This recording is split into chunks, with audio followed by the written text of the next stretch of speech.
number 2. The stream actually says first attempt at Clash. This is our second attempt at the stream for our first attempt at Clash. I messed up the first one.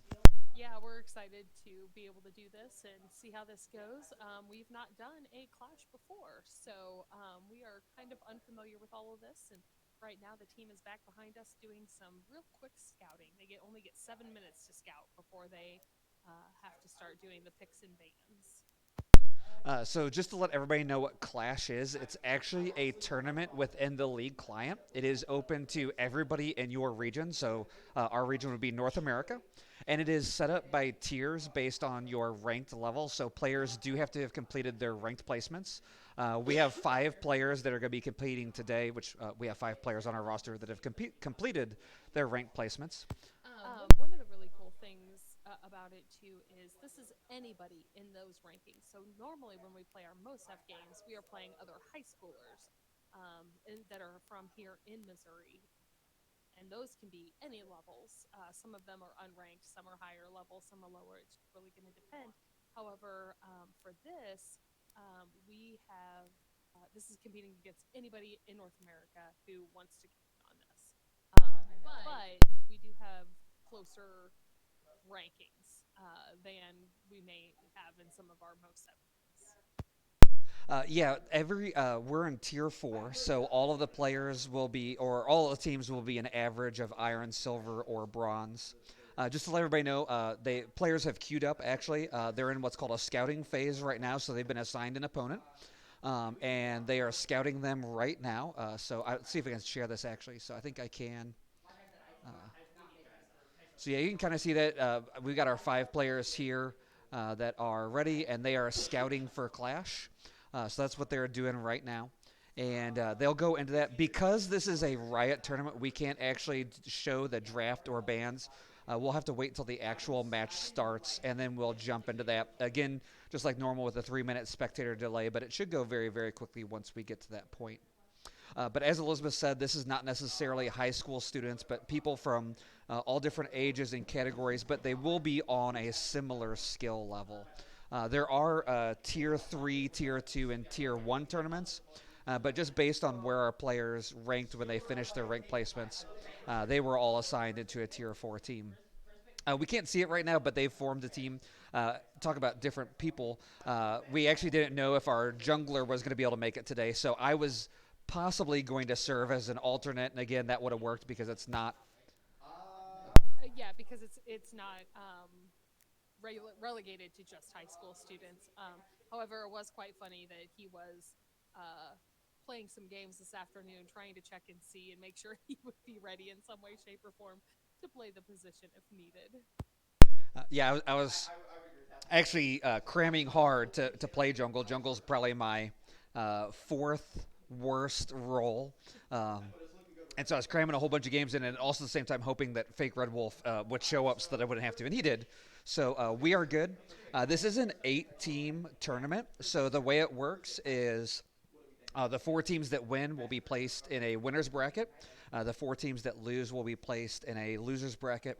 And then the same thing with the second tier matches. So if we win our first game, the lowest we can finish is 4th. If we lose our first game, the highest we can finish is 5th. So we'll have to see how things go. I can actually having a hard time hearing the players behind me right now, but I do know that they are scouting. Actually, it looks like they're in champ select now. I was going to say, I'm not sure if that's a good sign or a bad sign that we can't hear them like we normally do. So I'm not sure if we just have different headsets or they're quieter than normal. I don't know. Yeah, I think for me, I think they're the same volume. It's just harder for me to hear with this headset. I'm using a different one today, so.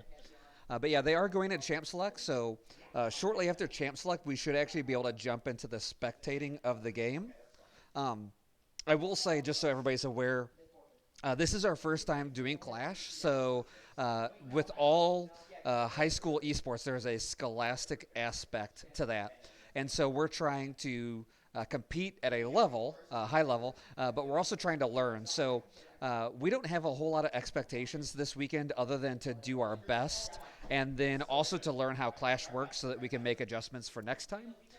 So we're all kind of learning here. None of us have ever competed in Clash. I think the students actually know one friend, peer, who has competed in Clash, but that's about it. So we're going to be doing a lot of learning this weekend, both from us as um, administrators and leaders and coaches, but also the students as well, as far as just how this works. Um, And we're really hoping that some of the things that they're going to learn from this is not only playing against people that they are not familiar with playing, because right now there's only so many teams in MOSEF, and so it takes us a little bit to, there's only so many people that we can play against, let alone, just repeatedly playing the same people. So this gives us a chance to play a little bit different teams, people of a similar skill level, so that way we can see how we measure up as a team against other people of similar skill levels. But it also gives us a chance to just, I would say, see a little bit more of the esports culture and like the League of Legends culture that's out there. So we're hoping that our students learn more about sportsmanship and things like that, whether the other team does or not.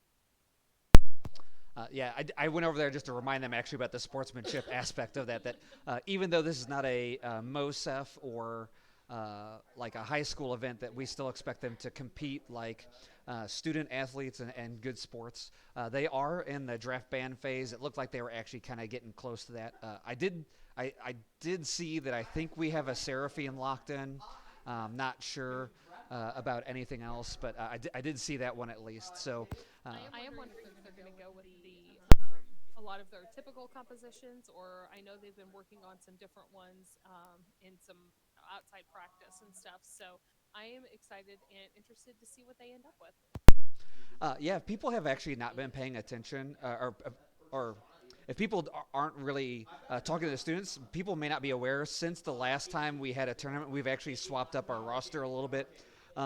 We're no longer focused on competing this year because MOSEF season is over, so we're kind of gearing up for next year. And one of the things that we felt would help us would be to make a change in our bot lane jungle position. And so we've actually moved Soul to our AD carry, which is a position that he's actually very familiar with. And then Fake Red Wolf is actually kind of picking up and learning the jungle position. He's still very, very new to that. So there has been that swap there. And so there have been some adjustments, not just positional wise, but because of that team composition wise. Fake Red Wolf, we talked about it earlier in the season. Not a huge, deep hero role, champion role, or selection. Sorry, trying to think of words. They're hard.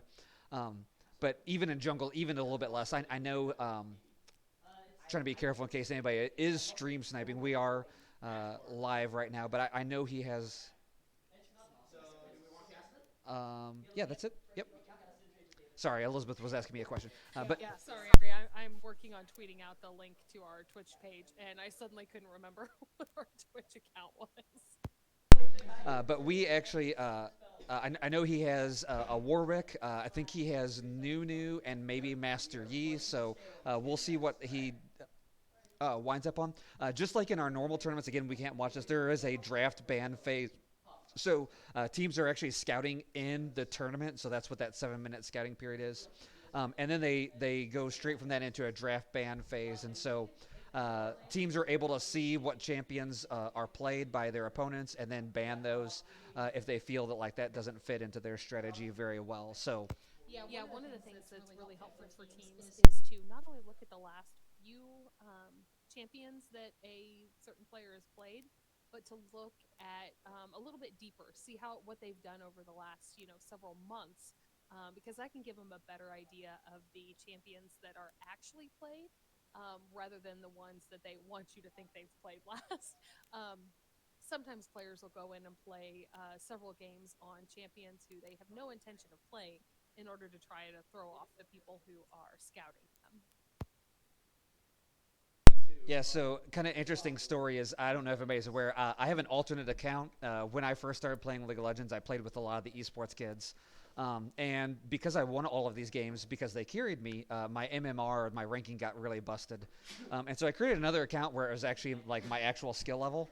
So knowing I was going to play today, I actually got on my alternate account and picked up a champion that I wanted to learn and spammed a ton of games with him so it wouldn't show up on my main account if teams scouted me. So, and I'm sure there's going to be some of that too as well in this tournament, that there might be people who have alternate accounts and are hiding things. But it is a little bit harder to do that than I guess I make it sound. Yeah, it's something that is not hugely done, but it's enough in there that I think it's fair to mention it. Just because sometimes the people that we are playing against, we may expect them to do one thing and they do something different, but that's just the way that the game was played. So being able to adapt to those kinds of things, it did happen to us several times throughout the season, and so I think our team is pretty good at learning to adapt and recognize, and try to make those adjustments that you need to make in order to compete against them. I was trying to. Oh.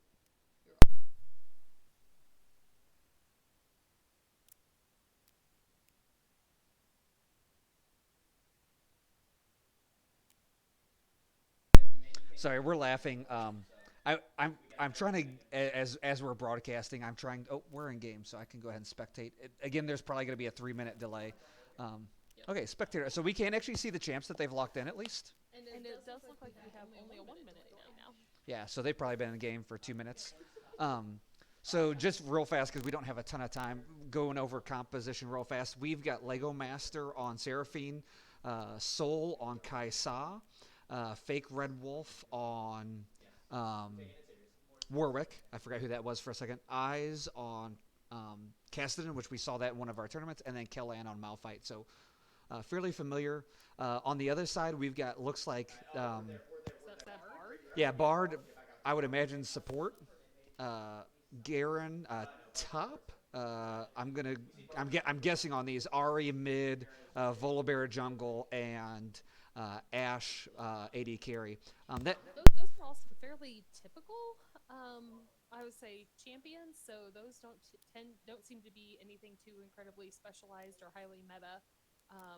They look like ones that are kind of well known for being in those positions. So hopefully we can use that to our advantage. Yeah, the Garen Volibear may get swapped, but Volibear pretty strong in the jungle right now, so I imagine that's a volley jungle. Garen jungle was popular for a while. Yeah, looks like that's Garen top and Volibear jungle with the smite. So I don't. We can maybe see levels. Nope. We're going right. Oh, haha. So it looks like we're playing a team called Poppy Chew. You can see again the difference in that Clash client. So yeah, we do see levels a little bit, mastery as well. So looks Yeah, you can see there on the Ari and the Bard, both are mastery level 7, which it takes a lot of games to get to that kind of a level. However, we do, like Soul has mastery level 6 there on Kaisa. So you can see also that Lego Master has level 4 mastery on Seraphine. He's been trying not to play her too much simply because he used her quite a bit. She was kind of our secret weapon in a lot of our comps during the season. And so I'm pretty sure that mastery level is going to go up over the summer.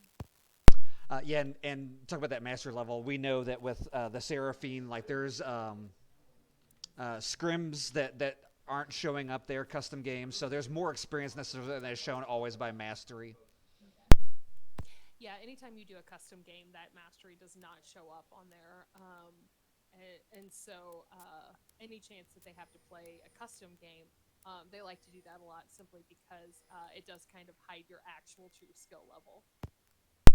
So I'm going to confess right off the bat. Again, this is our first experience with Clash. I am frustrated with the client.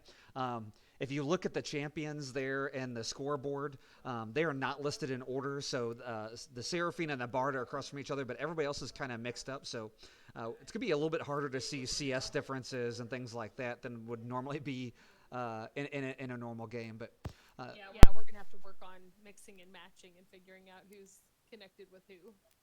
It does look like just some early scouting for vision. One thing I do want to say is we'll just look at the levels. I do think everything's fairly close for the most part. Volibear over Warwick is going to be a tough matchup for Fake Red Wolf in the jungle. But It's Dr. Green. Their AD carry is pretty low level and pretty low mastery. Soul, we've seen him play very, very well in the jungle. AD carry is actually probably a better spot for him. So I think that will be a very, very tough matchup for their bot laner.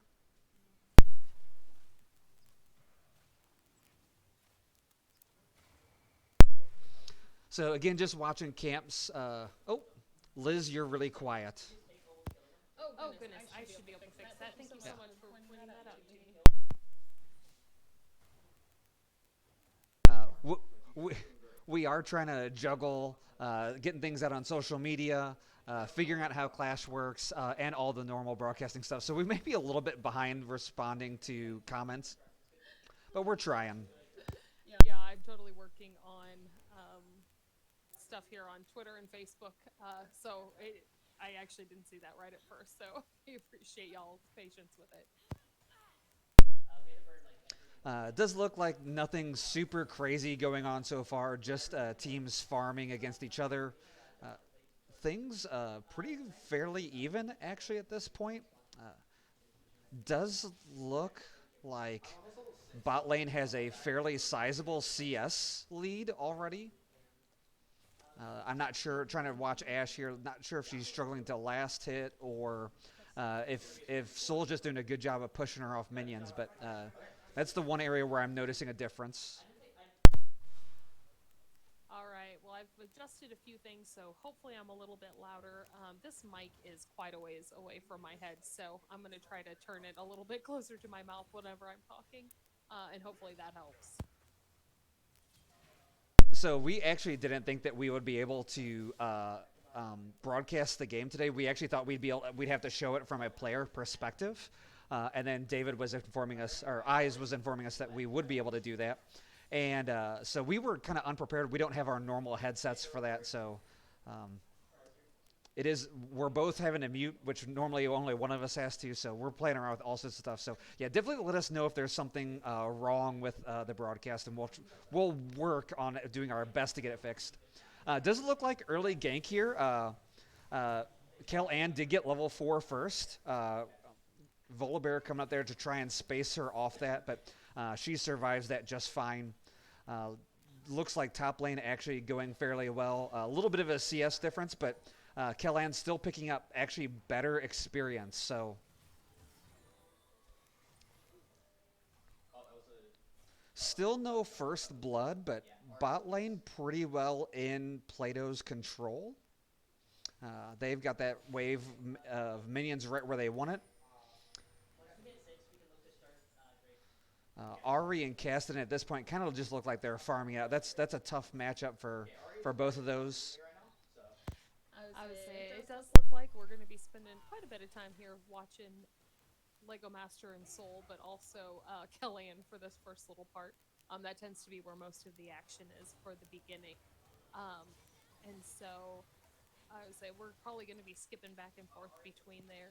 I am interested to see the synergy that Soul and Lego Master have been working on, just in the short off season that we've had.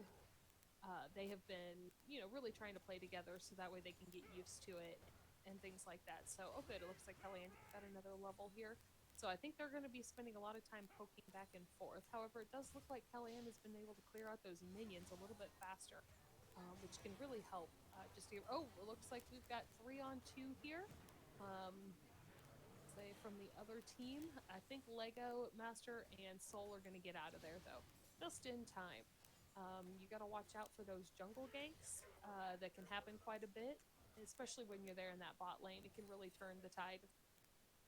Yeah, this Volibear very active ganking, but Plato's vision has allowed people to react to that, not be in a dangerous position. Killan actually doing a really good job here against this Garen. I think she does have to watch out for whoever gets 6 first. Garen's ultimate does deal quite a bit of damage, even to a very tanky Malphite. But um, meanwhile, Warwick on Plato doing a lot of farming. Again, jungle probably going to be one of the weaker positions here, so getting him to farm is not. I would say that first blood, though, I would say we're quite a ways in for that first blood to finally have just come in. We're over 6 minutes now. So that's not a bad thing at all. And I was just about to comment that they were both getting to be pretty low level with the little bit of poking that they've been doing back and forth. So I was fully expecting to see something along those lines coming up pretty quickly. Yeah, actually, really well played by that Garen. He went in when he was level 5, thinking that he would probably hit level 6. And he did hit level 6, managed to get that ultimate off right away. Otherwise, if he hadn't, he would not have been able to confirm that kill there. I think Kellyan would have escaped. So, really good job knowing just how much experience he was going to get and timing that really well. Exactly. So it does look like, once again, Plato is clearing out the minions just a little bit faster. So hopefully that can, in the end, lead to a gold advantage. Right now it is neck and neck, though. The moment that Plato's ticks up, the other teams does as well. Yeah, even with First Blood, Plato has same gold, so didn't really get them a huge advantage. Looks like they do have a. I'm trying to think of their team name. I forgot it already. Fapu Chichu or something like that. Does look like I may not even have been close at all. Elizabeth is laughing at me, so I probably wasn't. But um, looks like they do have a little bit of a farm lead in top, but sizable farm lead in bottom for Plato as well. And even jungle still staying very, very even. I mean, we're not seeing the Warwick have a presence on the map like Volibear is, but doesn't mean that necessarily he's losing lane. I would say it looks like they're getting set up there on Drake a little bit. I would say, but I saw that Plato could tell that. Once again, that vision is really helpful to them, and so when they go in for that, it helps them to know that the other team is getting set up or not, and they can come in and clear that out. Yeah, really well timed by Q there by Kellan. Matt Rogers there definitely wanted to go in, and that Q preventing him from doing that. Not quite as well timed that second time. Garen really likes he'll lead with his Q and then rotate into the E, get a lot of damage. But when he's slow, not gonna get all of the hits in there. So Killian definitely gonna have to time those things the right way. She may just want to let him push this wave in a tower and collect it there. He does have a level advantage on her.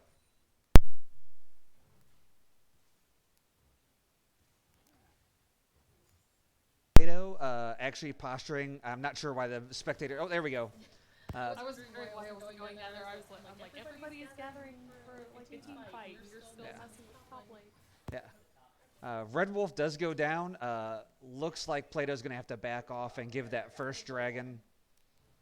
Uh, every, Looks like top lane's going to continue on up there, but it does look like the blue team is going to take that. Yep, that drag. I would say, and so it looks like they are all going to get back to their lanes as quickly as they can, Plato, so they can try to take advantage of the amount of time that it's going to take the other team to get back from taking the drag. yeah, everybody there except for both top laners. So that 4v4 once Warwick went down became a 4v3, and without the jungler, really hard to contest that Drake steal without getting it stolen anyway. So Yeah, and a lot of times when you're down that jungler, the junglers tend to be faster and can move quickly and things like that. So it just takes away just that little bit of advantage that you have, makes you a lot slower there, so that the other team just can maneuver around you.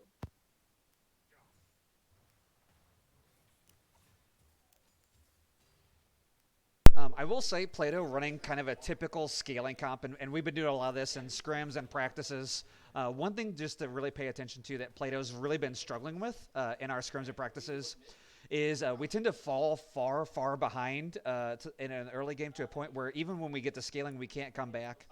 It appears like right now, while it is a 2-0 lead, Plato not very, very far behind. So I think this does look good.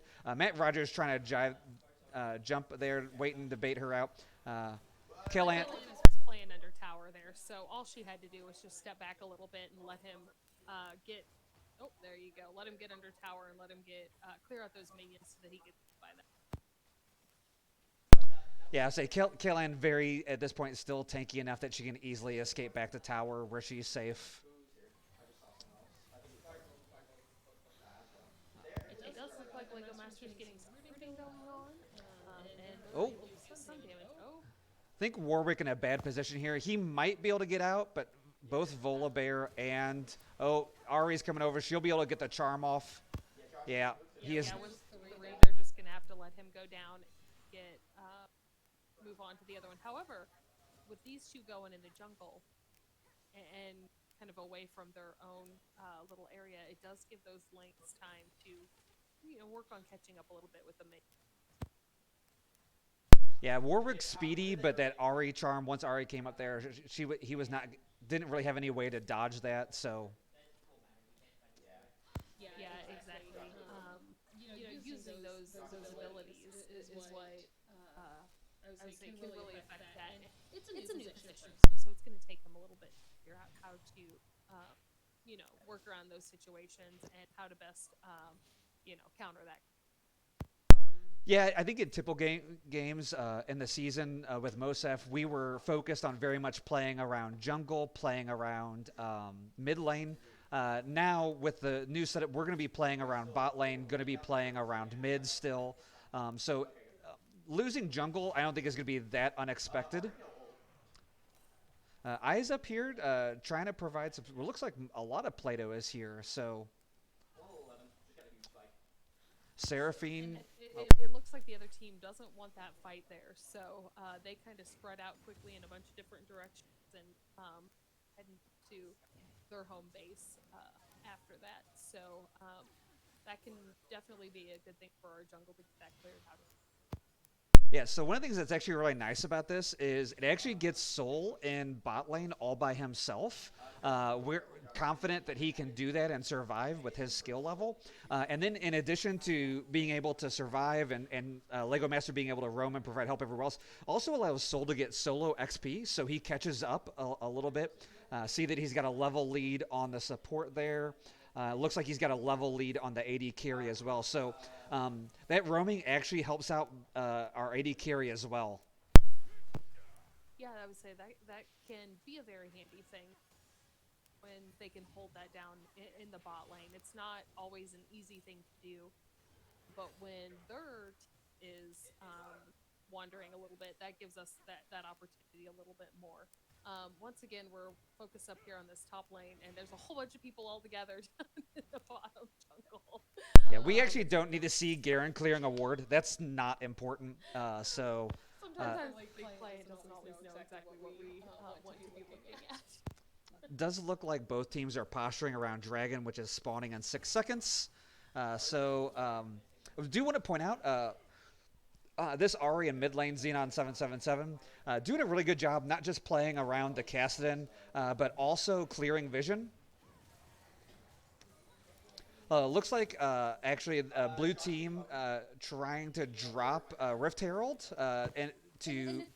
I was gonna say they're doing it while Plato is trying to get set up around Yeah. the dragon. It's a good distraction technique, and at the very least, they can be just holding off a little bit. Oh, I think he's down. Yep. I would say, and that just gets them out of position for taking the dragon.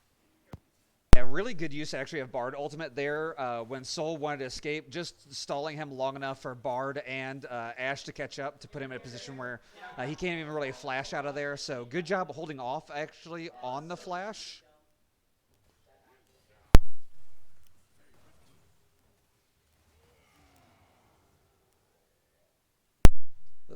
Thought ultimate there would buy enough time for Kellan to get out, but Garen's starting to deal a lot of damage at this point. Yeah, it does look like the blue team is recognizing the scaling capabilities of Plato, so they are trying to move this game along a little bit faster, I think, than they started out. So they're making some major pushes at several different areas, kind of one right after another. Soul going in there, IDG going low, low, low. I do think that he is going to escape though. Looks like they may be chasing him down, so they may clear him out. Yeah, they do get the Bard. Lego Master there doing a great job. I don't know if you noticed, stopping the attacking so that could get onto Soul, get him stronger for a later game. I was actually just getting. I want to say, blue team also doing a really, really good job of keeping bot lane safe. I was surprised that Soul Lego Master not getting a kill earlier, but that does finally come through for that very, very strong bot lane. It looked like Fake Red Wolf was doing a good job there, clearing out some of the jungle. Sometimes that. Oh, here we go. Say is trying to get back out of there. Again. The good thing is that Falcon is there to hopefully help him get out of that. It does look like he is going to escape without a death, which is really good for him. Yeah, when he went back in, I'm like, oh, that is not good. I thought he was going to die to Garen ultimate, but good use of the Warwick leap to get out of the range of that. Now it does look like he has a 2-level lead on Helene, so she is playing a little bit careful, I would say. Yeah, because he's level 12 and she's level 10. But it does look like we have that lead down on in the bot lane. So right now it's still in his game. Yeah, pretty sizable farm lead in mid lane as well. Yeah, Ari does have the kill and the assist, but 30 CS down on Eyes, so that's still a lot of gold in his pocket. So yeah, again, taking into account this idea of scaling, I still think Plato's in a good position. They have lost top turret, so definitely have to be careful up there. But that just gives, as long as Kellan doesn't push too far forward, just makes it a little bit easier for them to dive on the Garen if he does. Yeah, and they need to keep this vision up because this vision has allowed them to know when the other team is coming. And how many are coming at a time and things like that. And that was exactly what I was going to say. And as long as they keep that vision up, they're going to be able to see who's coming and where. And when they don't, that's having a problem. It does look like Eyes is about to get that kill there. That'll help a bit there. And yeah, Ari definitely too far extended there. Eyes starting to deal a lot of damage on this Kassadin. One thing I do want to say, talk about this top lane. Garen is definitely a guy you don't want to see get fed on the enemy team. He is tough to stop. He has a lot of tenacity, so even crowd control abilities like the Seraphine and the Malphite just do not last as long on him as they do anybody else. So he's going to be a tough guy. Definitely want to watch. Plato's going to have to try to kite him out in order to work around him. When he shows up unexpectedly in a lane like that, really, really tough to stop that. It does look like down here in this bot lane, the other team, blue team, has like 3 people. Plato has 2. So as long as they're keeping that vision up and able to see, oh, it looks like they're playing this right, they might end up flanking somebody here. I think he's just running them off, though, letting them know that Plato's just letting him know that they know he's there and that they want him to back off a bit. Yeah, Kellan doing a great job. She saw the teleport coming in, saw Volibear starting to rotate towards her, so she backs off, lets that wave push out, and just lets them take that. It does look like they do the smart thing there and rotate towards Rift Herald. One of the good things, too, is Kellyanne is she's played Volibear enough that she kind of knows what all he can do. Even though she usually plays him in top lane, not jungle position, she is at least familiar with him and knows what he can do. What he's is possibly going to be doing as that champion. This is definitely mid tower here. Looks really good timing on that. Looks like they're going to get a good chunk of this tier 2 tower. See if they try to rotate. Oh, Warwick gets the charm and he's going to go down. That makes this next drag fight really, really tough if Plato wants to try to contest it. If they don't, then Eyes having a back out there. So yeah, that's the tier 2 tower, and looks like third drag. I would say when it's 3-on-1, there's not a whole lot you can do at that time. Yeah, I mean, Eyes has to back off. Unfortunately, again, like I said, with Warwick going down, that's not just a tier 2 tower, but also third drag putting blue team at sole point. Plato absolutely has to contest the next dragon, or that's Infernal Soul going over towards blue side.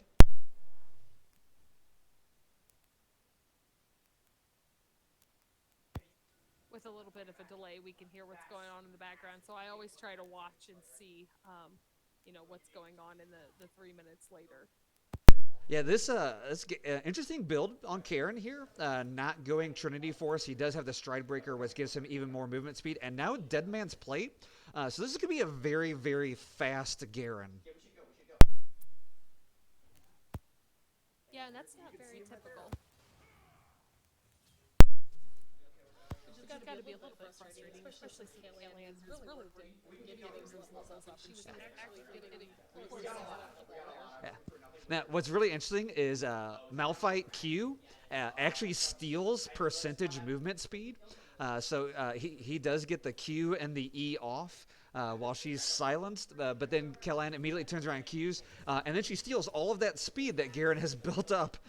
So she moves away very, very, very quickly. Fake Red Wolf here diving. Don't know if they've got enough damage here to finish him off. Yeah, he's got a lot of damage, and again, a lot of CC. Man, they. They may be chasing him down, and there isn't anybody from his team. Ooh, good flash though. If he hadn't flashed, I think. Oh. I think they're going to come pick him up now. They may Yes. get that gold advantage there. That's gonna be a big shutdown. Oh. No, I. Close to a team fight, but I think I's going to have to back off. Yeah, that was really great rotation there by blue side. Ari coming up again, very, very impactful play. Yeah, when Ari is strong like that, it does make a big. If you can, if you're being chased down like that, if you can drag them into your other team. Yeah, didn't really notice this a lot when we were just talking about these champions. This Garen build, very, very fast. Ari has a lot of movement ability as well. Volibear building that turbo chem tank, and then that Bard ultimate just very, very strong for the just teleporting the team around. So blue side really, really a lot of ability to get anywhere they want on the map. Yeah, anytime they want to get somewhere super fast, that's what they're able to do that just because of that. Yeah, we are 23 minutes into the game now, and does look like blue side does have that 6K gold lead. They've definitely got a lot of map presence. Definitely starting to get more difficult for Plato to come back into this game. Plato is diving here on Matt Rogers. Do you think this kill is going to go towards Plato? And very, very smart, feeding that over towards the Kaisa. Good job there. It does look like they're giving up tier 2 bot tower for that, though. Yeah, but clearing out that gold bounty it's huge for morale, but also just I would say to keep from getting just fed even that much more.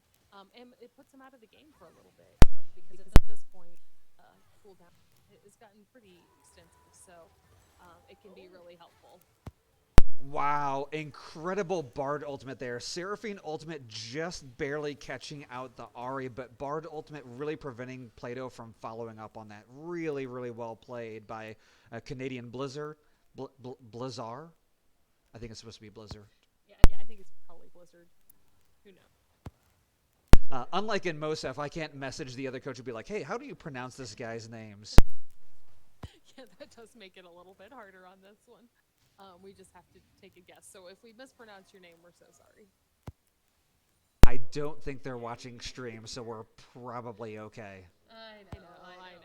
But, oh, it looks like Fake Red Wolf better be careful here because that Garrett's still strong, even if he no longer has that bound. All right, it does look like he was just running him off a little bit there. Yeah, it does unfortunately, running him off. There's 20 seconds before drag. Plato absolutely needs this drag.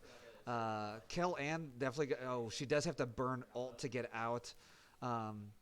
Blue side already set up on drag. I'm trying to see if Kel-Ann does have teleport. She is still in her top lane. Yeah, I mean Ari's not there, so I mean she is preventing Ari. Unfortunately, Soul going down. That's a lot of the gold on Plato's side. Eyes having to back off here too, as Matt Rogers chases him down. I think he's going to get the ultimate off and get the elimination. Yep. So fake Red Wolf headed in the wrong direction. So yeah, that's going to be Soul point or Soul going over towards. Yeah, he. I think he. Volabear just going to give up actually on fake Red Wolf. Um, I thought Red Wolf was going to back there, but it looks like he's coming in. He I might think try to he's trying to steal. steal. Oh yeah, not leap just badly timed a little bit there. So yeah, Soul going over towards blue side.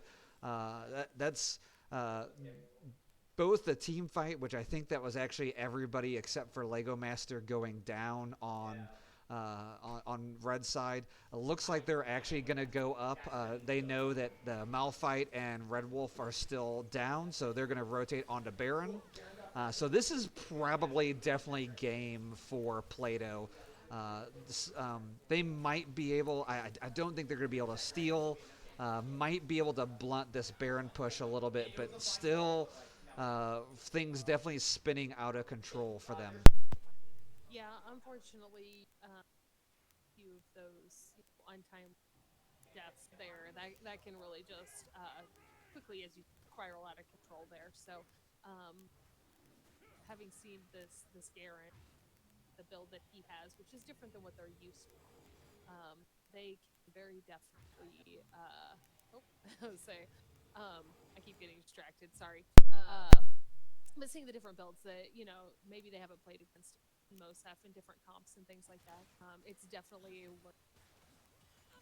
And so figuring out the ways to play against that is going to be for play. Yeah, I mean, what we're seeing here, honestly, is we talk about we play weak side top, strong side bot. This is an exact opposite comp from blue side. This is a strong side top, getting a strong carry in the top lane, and then playing a weak side AD carry and Ashe. And just honestly, Plato not able to get strong in the spots where they want to compared to where the other team did. So they are diving this year. I was going to say Garen extending quite a bit, but the rest of the team starting to follow behind him. Fake Red Wolf not withdrawing a little bit, or not drawing as fast probably as he should have there. I would say, yeah.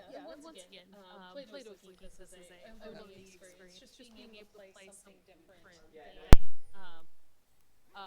what they've played against. There was very much a meta that went on in Mosaf and a way of people playing and things like that. And this is a different one.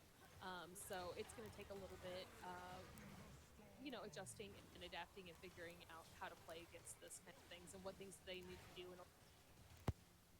Yeah, at this point, this 7-1-3 Garen, Matt Rogers, he can really lead these assaults. He's got enough tenacity built up that even the crowd control on Plato's side really isn't able to stop him. He can dive on these backliners. They either have to withdraw to a point where they can't deal damage, or if they don't withdraw, then he's going to be able to eliminate them. So, yeah, this team fight here is definitely game. Looks like Eyes there's a little bit of morale. He managing to take down the bar there for one more elimination. But it's still game for Plato here. So loss in the first match. Oh, even not in or even in Clash, we have our familiar close of the game client. So I'm going to go ahead and close the league client, and I think we're getting ready for next game. I may let Elizabeth take over for a little bit while we see where we're at, and then I'll come back and update us. All right, yeah. While Jeff is going over and talking to the team for a little bit, I'm just going to go over a few things there.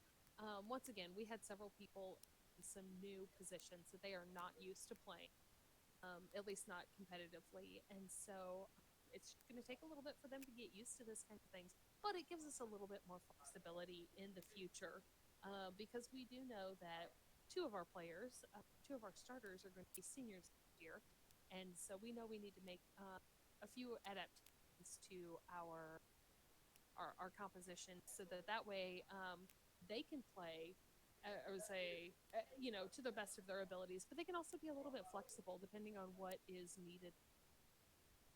So while we did lose that game, I think they had a really good comp. I think they played well against the other team. I think they've also learned some lessons about how and what to do things. Um, like especially watching that when we have the weak side top, and they have a strong side top, that maybe there's going to be some estimates that we have to make there. So, all right, well, I am going to go ahead and step away for just a few minutes, and we will be back with the next game pretty soon. We'll keep you posted.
Okay, we are back.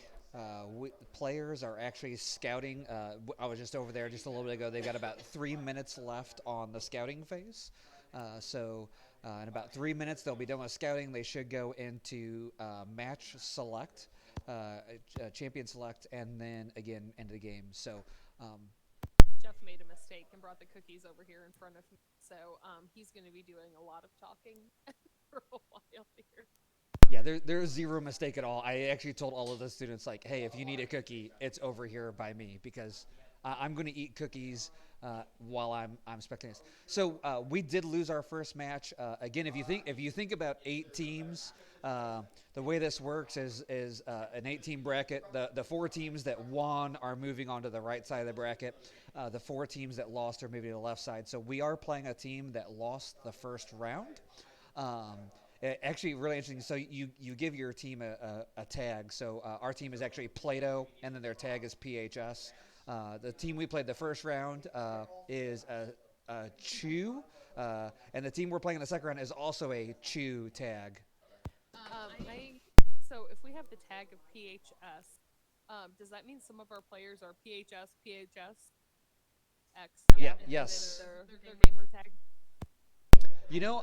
So we talk about people come and all the time, by the way, and just ask for different sports. So, like, honestly, Siege is a big one that gets asked for a lot. Trying to think of some other things. We have a student who's like really into VR and always ask about VR games. Uh, People are welcome to come to esports club and play whatever game they want. But we typically, as far as what we're competing in, are typically sports that are fairly big on the esports scene. And I'm gonna be totally honest. I don't know if there is a World of Tanks esports team. Not as far as I'm aware of, or at least not a big one as far as I'm aware.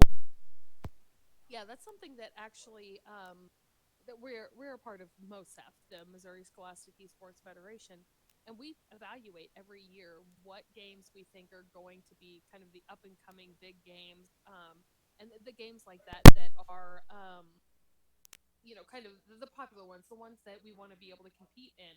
Um, but we also try to make sure that we are looking at games that give our students the chance for like scholarships and things like that colleges recruit for.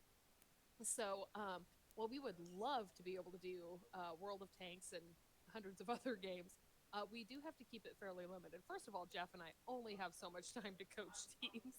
Um, and so, yep, that It was is the me. I was robotic. fixing my headset. Exactly. Um, but I would say, I'm sorry, I'm totally distracted now. But we try to make sure that we are giving our students the best opportunities to be able to get scholarships to colleges and things like that. Yeah, so we're actually at a point now where we're getting ready for next season and trying to decide what we're going to compete in and things like that. And we pretty much already told the students like League of Legends is non-negotiable, just because at the college level that is the easiest way to get scholarships and things like that. So um, But we are looking at several different ones.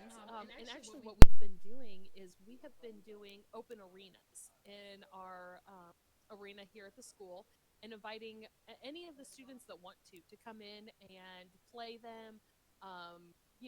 Find out what the games are all about. See if they enjoy it. See if they enjoy it enough that when they play it 1,000 times, they won't hate it at the end. Things like that. So, we've actually been getting some different games in that they've been playing. We've been able to try Super Smash Brothers. We played Rocket League and things like that. Valorant is another new one. Oh yeah, that's right. Valorant is a new one. So we've been playing those just to see if the students want to do it. However, COVID has made it really hard for us to recruit for the club because we can't get into the classrooms. Several of our students are homeschooled. Several of our students are virtual students. So getting those recruiting numbers up has been a little bit difficult. But that's what those open arenas are for. That's what we can let the students know that they can come and they can play these games. And I always tell them that they don't have to compete, but if they come and play, that we usually get them to. Yeah, I think we've talked about before. Kellyanne is a great example of that. Kellyanne came last year and she's like, my brother's an esports club. I don't want to play. I'm just going to do, I'm just going to do social media. and this year she's our starting top laner for Overwatch, for League of Legends, and one of our DPS players for Overwatch. So we convinced her pretty quickly to go from not playing at all to actually being a starting person on several of our teams. Yeah, not just playing on the teams, but being a starter on some, just because her skill level has grown so much. But yeah, she actually did the community manager position, um, which does handle a lot of our like graphic design for social media, but also planning out things for the club and making databases for us to help track information and stuff like that. So that's been kind of fun and exciting to be able to watch. Um, Her transition out of that. I think we do have a new one recruited, so hopefully she'll be starting soon. But we always tell people you don't even have to know what you're doing when you come into esports. We will teach you and train you, and it's just a whole lot of fun and a great place to be. We got a little sidetracked talking about some other things, but I did flip us over to this screen just so everybody can see. We are past the scouting phase now. We are in Champ Select. This did take a little bit longer last time than I kind of thought it would. So, but based off of the scouting that we've done, the team that we're playing now, banning and selecting different champions, and again, um, our top laner does not play Gangplank. Kellyanne is primarily. We play a lot of weak side top lane, so she plays a lot of Malphite or a lot of Ornn. Um, I may, Volibear. She yeah, plays but Volibear, Poppy. by the way, I'm just thinking right now. Actually, no offense, I'm not sure who you are. I don't think anybody is scouting us via our Twitch stream. But in case you are, maybe we should hold off a little bit on talking about who our top laner plays. But David told me to tell you. I told me to tell you that he's a Fiora one trick. She's a Fiora one trick. But um, Yeah, I would say it. and and again, not trying to. This is the one period where we don't have a delay, so maybe draft ban phase, which is why we can't see it. Yes, exactly. Again, this is our first time doing Clash. I don't think anybody is scouting well enough that they're finding our Twitch stream. It's not like we have a ton of followers in the first place that are like, oh yeah, this is the team that we're playing. This must be their Twitch stream. But just I'm in assuming this is somebody that we know because we did post the link on our Facebook pages. Yeah, but just in case, we'll wait till Champ Select is over and we can talk about champions. So we'll definitely for sure do that next game. We talk about people always ask why is there a stream delay on League of Legends, and it is because there are teams out there, especially at higher levels. I just gross. I found gum on the bottom of the desk. Oh my goodness. So yeah, he's all distracted now. So I'll be honest, I am totally looking at your name, trying to figure out if if we know you. Oh goodness. No, it's quite funny. I would say, but yeah, we are at that stage where we're trying to teach our students what would happen in like a professional or a college level game where you are able to scout the players beforehand and that kind of thing. So I would say, even though we're kind of joking around about it and stuff like that, I would say we do think that it is something that is important for the students to realize and recognize that there are ways of finding out this information. So you need to be careful what you're putting out there. Yeah, so Twitch is an amazing tool because we can broadcast our games, and especially right now with COVID, where we can't have people in the arena. Um, I know. oh, okay, yes. So hey, Wes.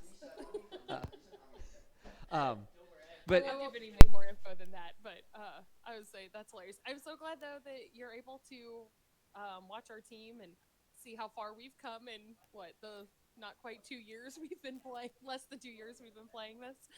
We started out 2 years ago knowing nothing about League of Legends at all.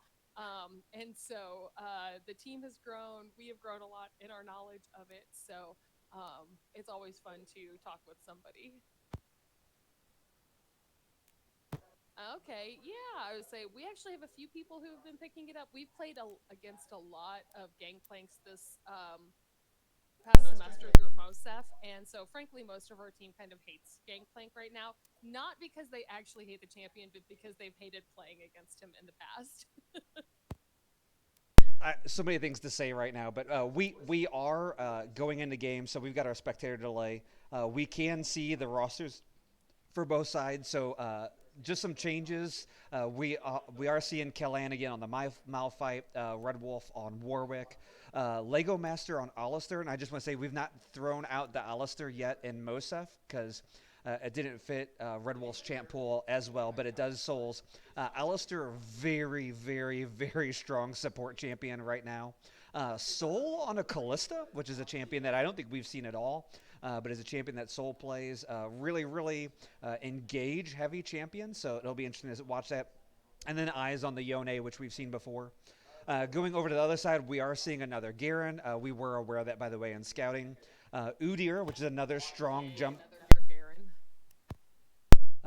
Udyr, which is a strong jungle champion right now. Vhagar, everybody. Oh, I got thrown off there actually. So I'm gonna guess that's a Senna support and Lucian AD carry.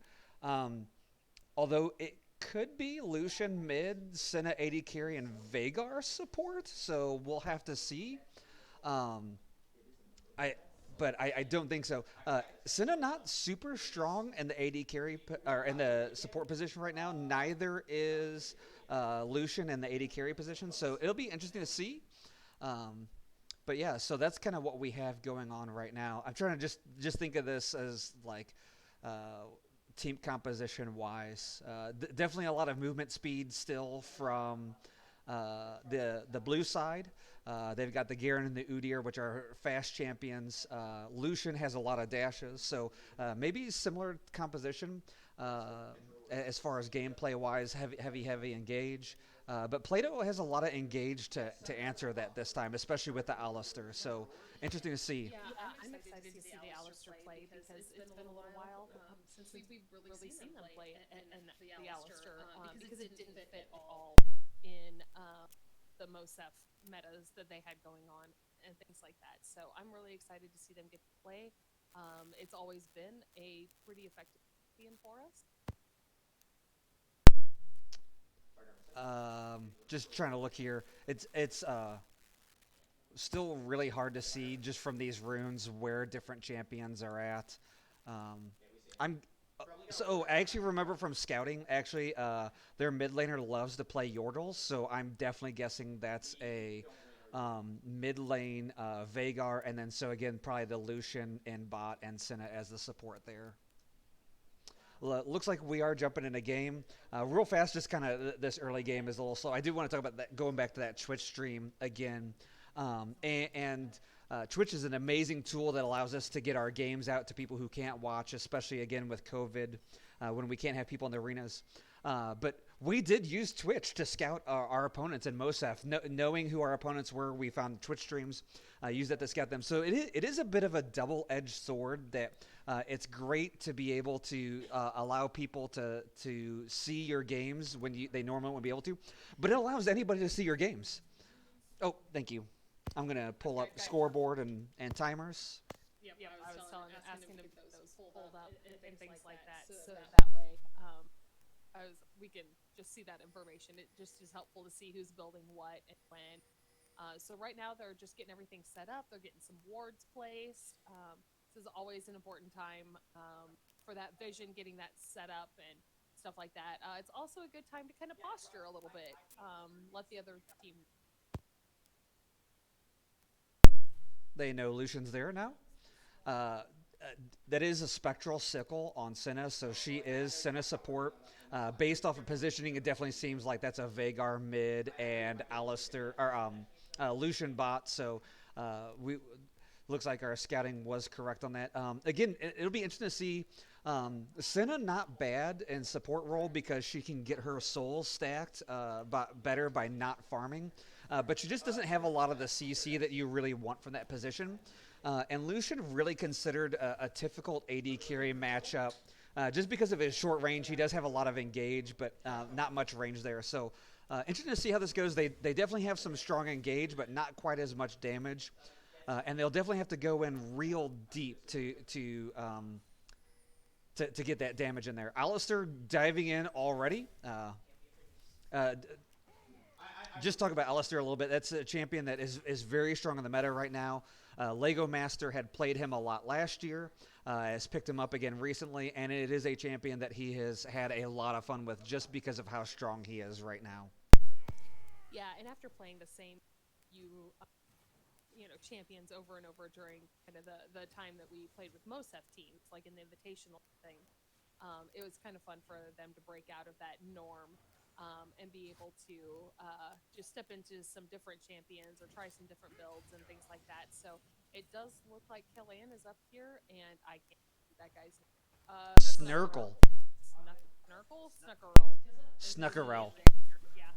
Um, and so it looks like they're going to be poking at each other back and forth a bit. But it does look like Kellyanne has taken him down quite a bit there with health. So that's always a good thing to see. Yeah, I mean, Garen is a champion that definitely becomes better once he gets his third skill point. So definitely not a lot of trading. Although Kellyanne does have a little bit of a CS lead there, which is a good sign. I think we're going to see a lot more bot lane this time. Definitely much more contentious matchup. And I will say Snookerell not playing as aggressive as Matt Rogers did in the last game. Yeah, it looks like the jungles are just kind of going around clearing jungles. And our mid lane, I would say, good job. I like watching them drop wards there. That always makes me happy to see. Yeah, one thing to watch on this Udyr. Udyr has insanely fast clear speed. I think I mentioned it the first game. I was spamming a lot of Udyr today trying to pick him up. And Udyr can actually full clear before first scuttle. So you actually see, doesn't look like he did that. He's got level 4 over Fake Red Wolf. Yeah, I don't think Fake Red Wolf gets out there. Udyr has the flash bear slap. Yone getting back out of there off of his tether, so no real threat there. But the first scuttle definitely going towards Udyr as well as First Blood. It does look like top lane. They're switching out for just a little bit here. Uh, Yeah, I think he dropped a ward down there. he's popping down in mid lane. Jungle. Oh, you're right. Sorry about that. I would say all I saw was him go from the top there, but I think he was helping out there in top lane for a minute. This is what happens when I try to pay attention to more than one conversation at a time. No, I was just gonna say he was transitioning again because Udyr can get that level advantage off of a full clear with that super fast ability. He does go up. He gets top scuttle and then just transitioning down to the second scuttle. Is gonna take a lot of damage there from Plato's bot lane, but I think Udyr very tanky. He's gonna definitely be able to get out of there. Yeah, I would say sometimes it's just the letting him know that he's there and things like that, just to help keep them on their toes. But hopefully, it's a good reminder to Plato to keep those wards placed so that way they can keep an eye on them. And, oh, there you go. I would say just kind of taking down that health and poke at them for a little while. Yeah, we talked about Fake Red Wolf being new to the jungle position. This Udyr is a very tough matchup for him. Udyr can clear fast. That allows him to get early invades on, really deprive the enemy of jungler.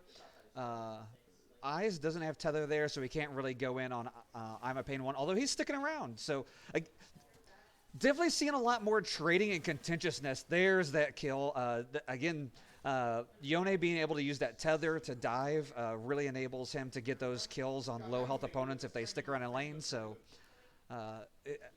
Udyr trying to take jungle. Bot lane coming up to contest that. Oh, so Took it. Good job, Plato. I for a minute there, I was like, I can't even tell what happened. So I want to talk about this because this is something that I've heard discussed in LCS games, but I've not actually seen it happen yet.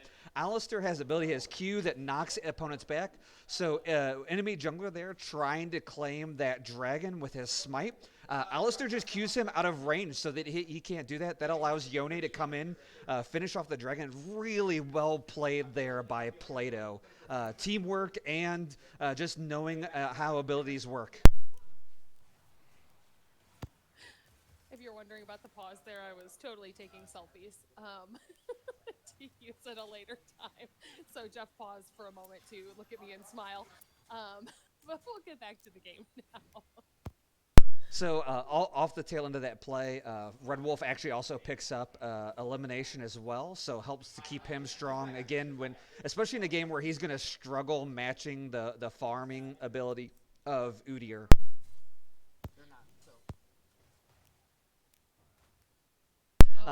Elizabeth is pointing out there is a 20 CS lead in mid lane. Again, if you're watching the scoreboard, champions are not paired by their lane just like they would have been in Mosef. So it is hard to look at that. But yeah, it's the laning against Vagar.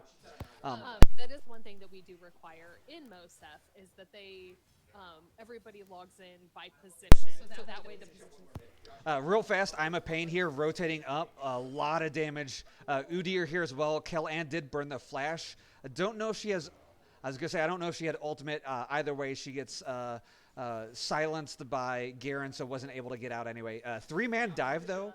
Yone pushing this mid tower while that is going on. So Plato getting a little bit off of it, although not quite as much as you would want. Yeah, exactly. As I was saying about MOSEF there, we require them to log in and the champions to log in the correct order.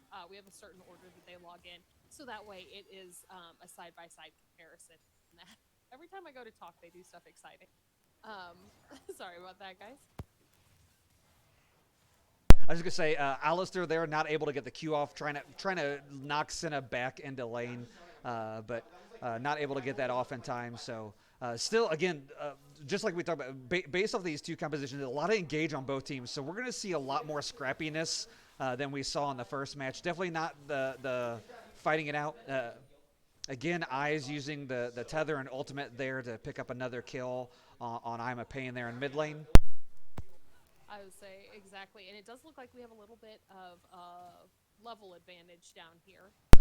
It's pretty close all around. As I said, with having them in the different order, it's a little bit harder to tell who has a CS advantage, but it does look like that CS advantage is getting to be quite huge now. Yeah, top lane is fairly even. They do have a lead in jungle, but both mid and bot have a very sizable lead. Dive here on the jungler, pushing him off of Rift Herald. Eyes not able to confirm that kill. Not sure why Garen's sticking around, though. That is not a fight that he wins 3-on-1. That's what I was thinking. I was thinking, why on earth is he sticking around there?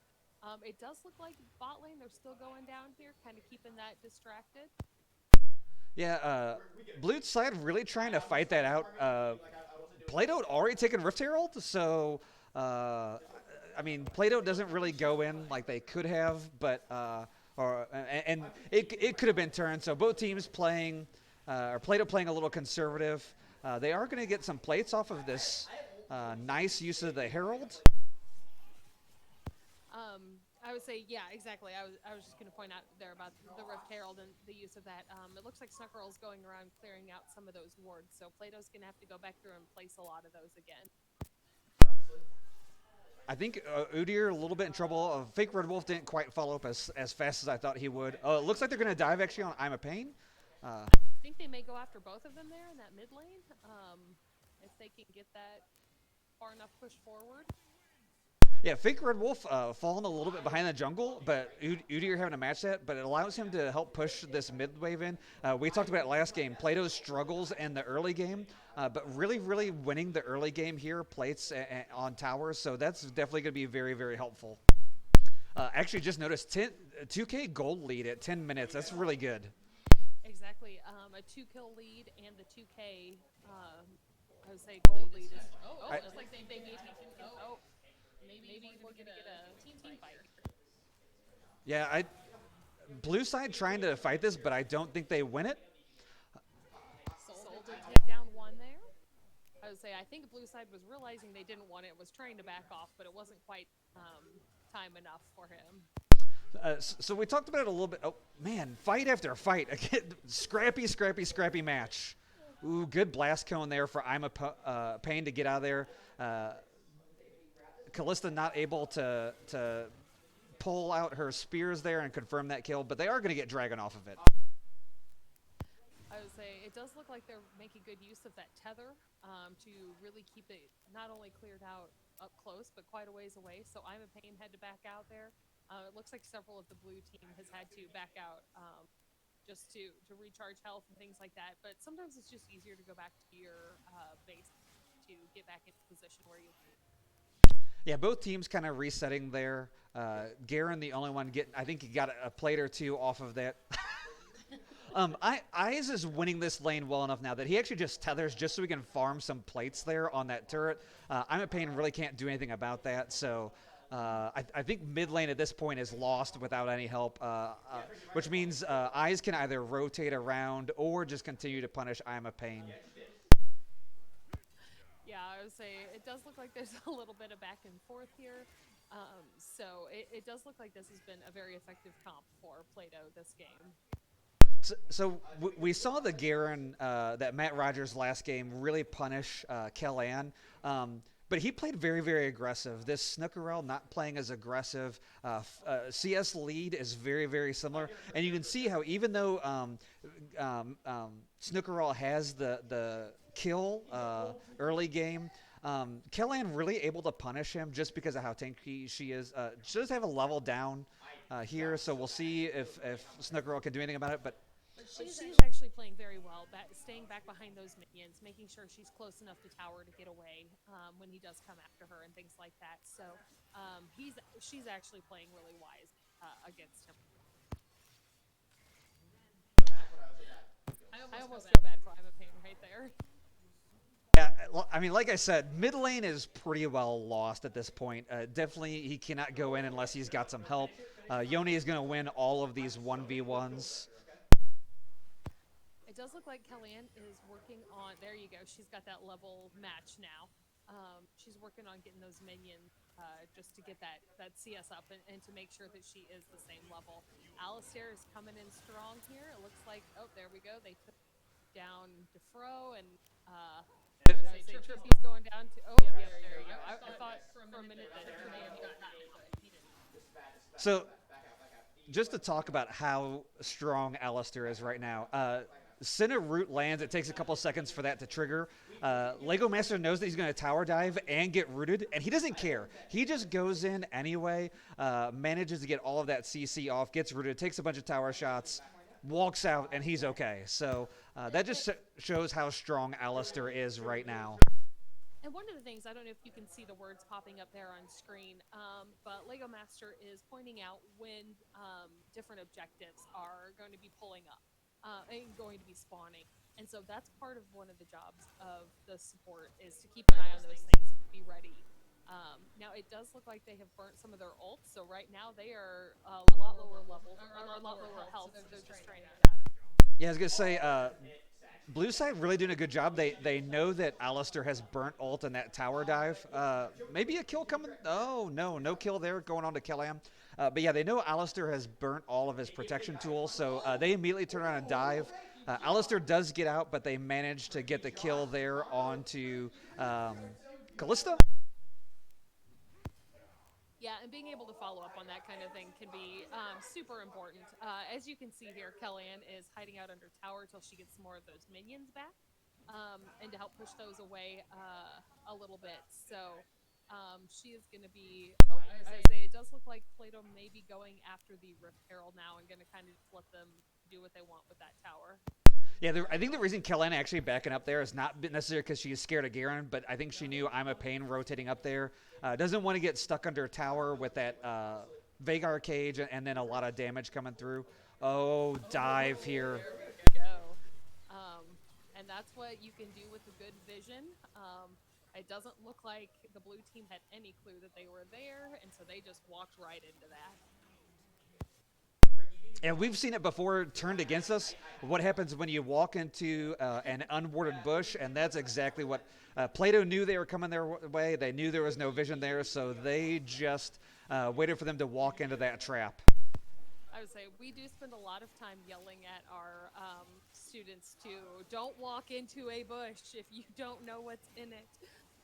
So hopefully we do have that thoroughly ingrained in them at this point.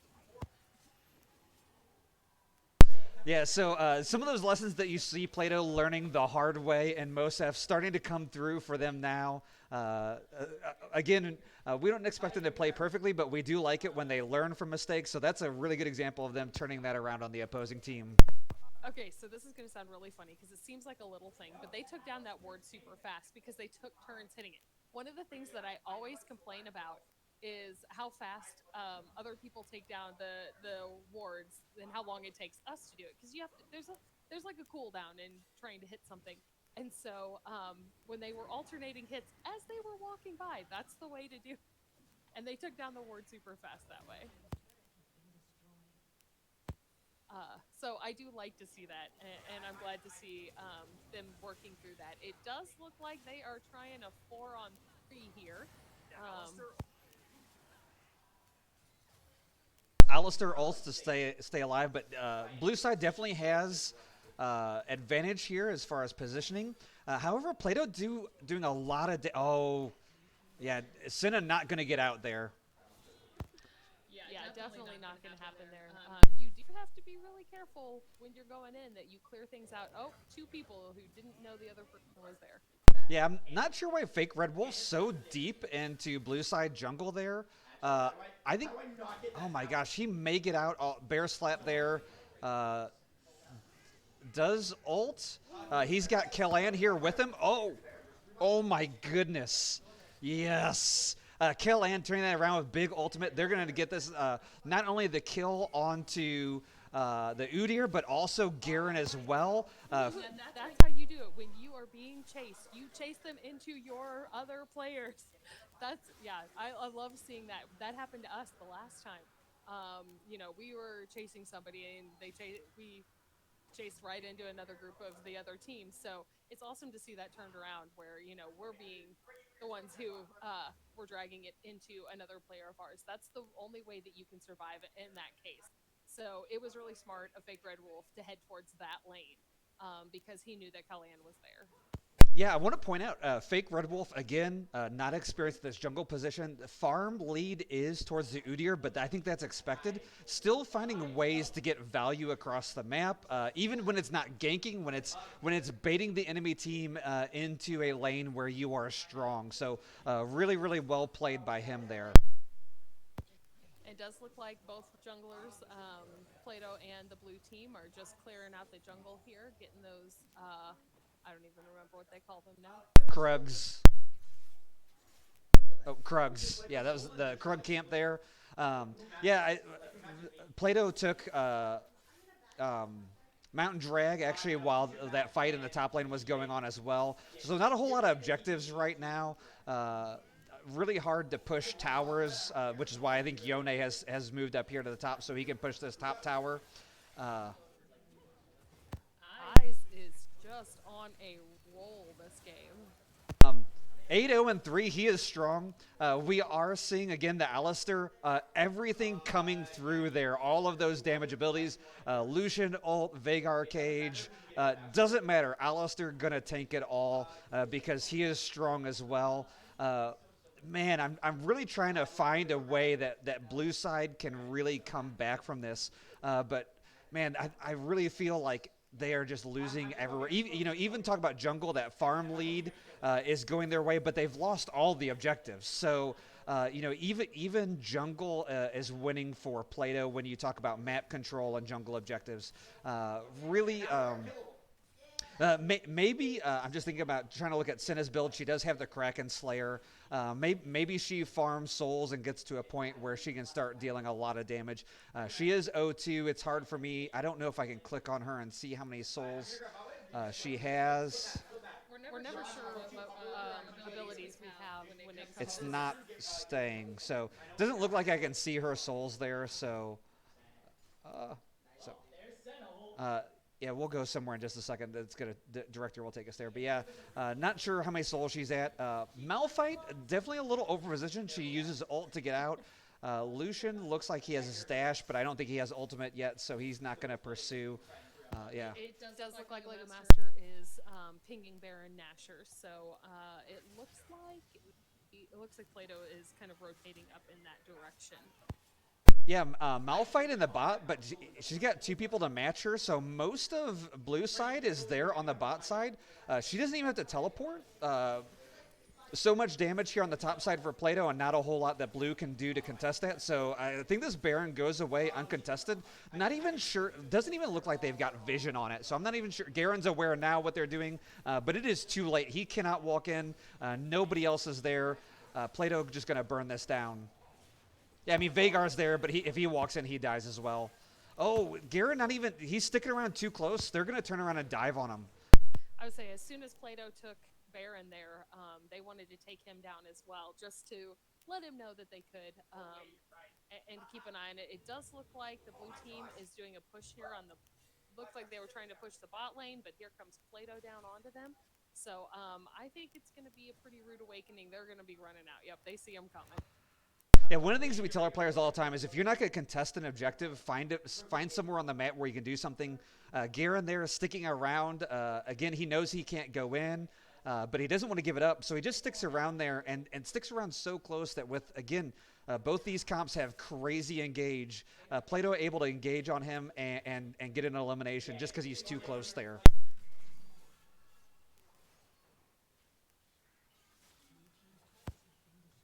All right, so it does look like Plato took another turret down, but they are all coming down here, kind of in this jungle mid lane. Poor Udyr, he really wanted that last Raptor and trying to farm it as fast as he can, but Plato just pushing in too fast. There's that teleport coming in from Kellan. That is for Drag, which is coming up here in just a couple seconds. This is Soul Point. So Udyr is actually in the top side. He can't even steal this. So I'm a pain sticking around.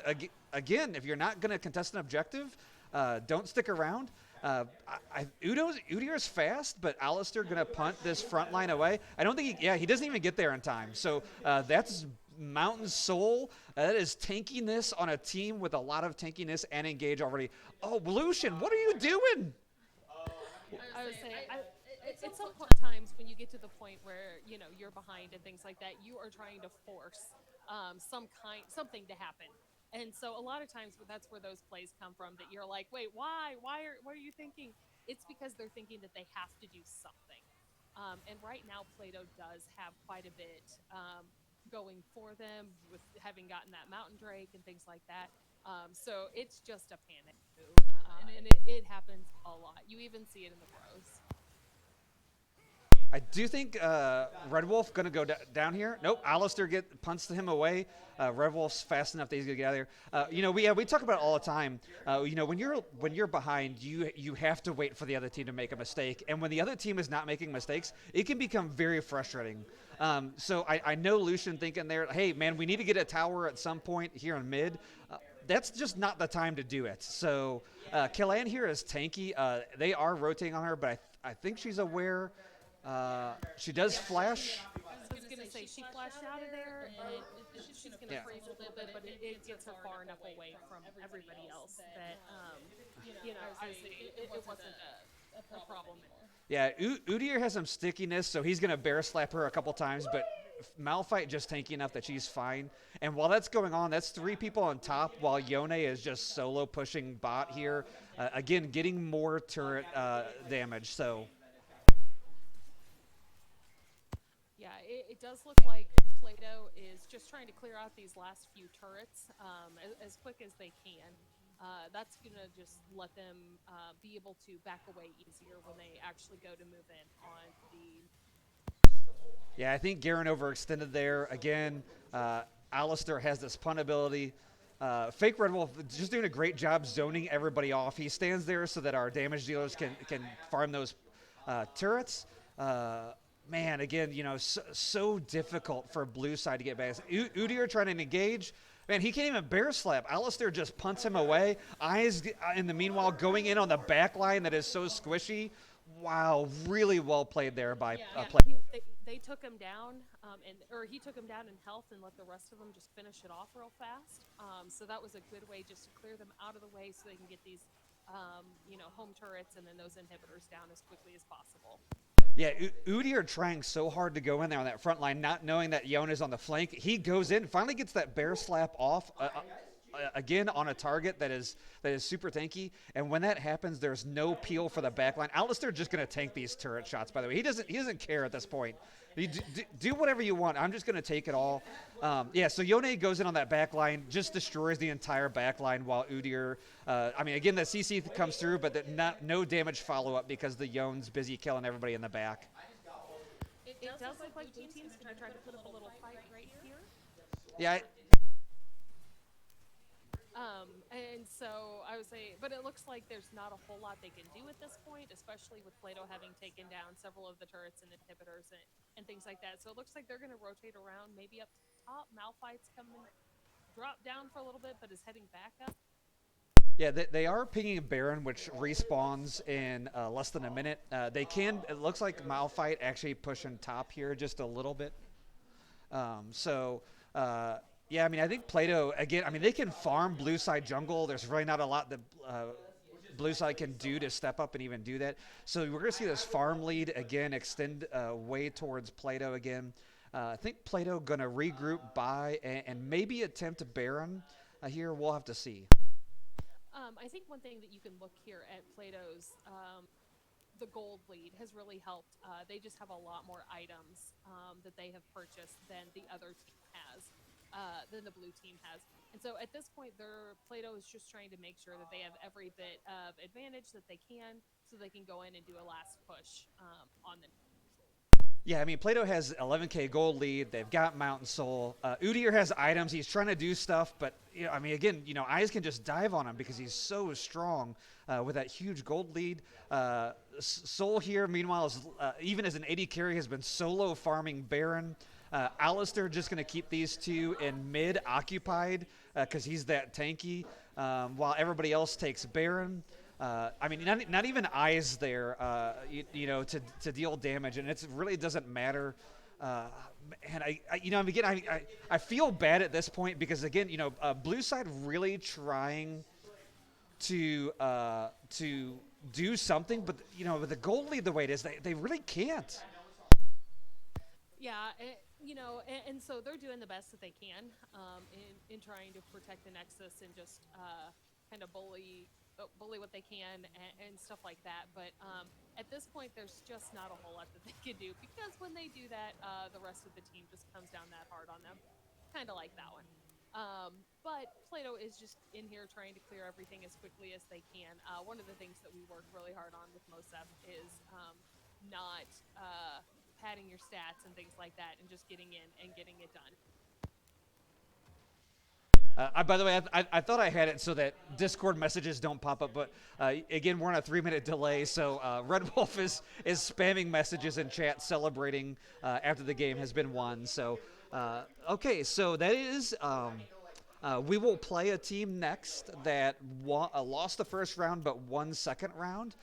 So again, looking for a 5th to 6th place finish here in our first clash. So I'm going to go ahead and scout a little bit with the team, and we'll be back in about 3 or 4, maybe 5 minutes. It'll depend. We'll have to see. So, but yeah, so see you guys in just a little bit.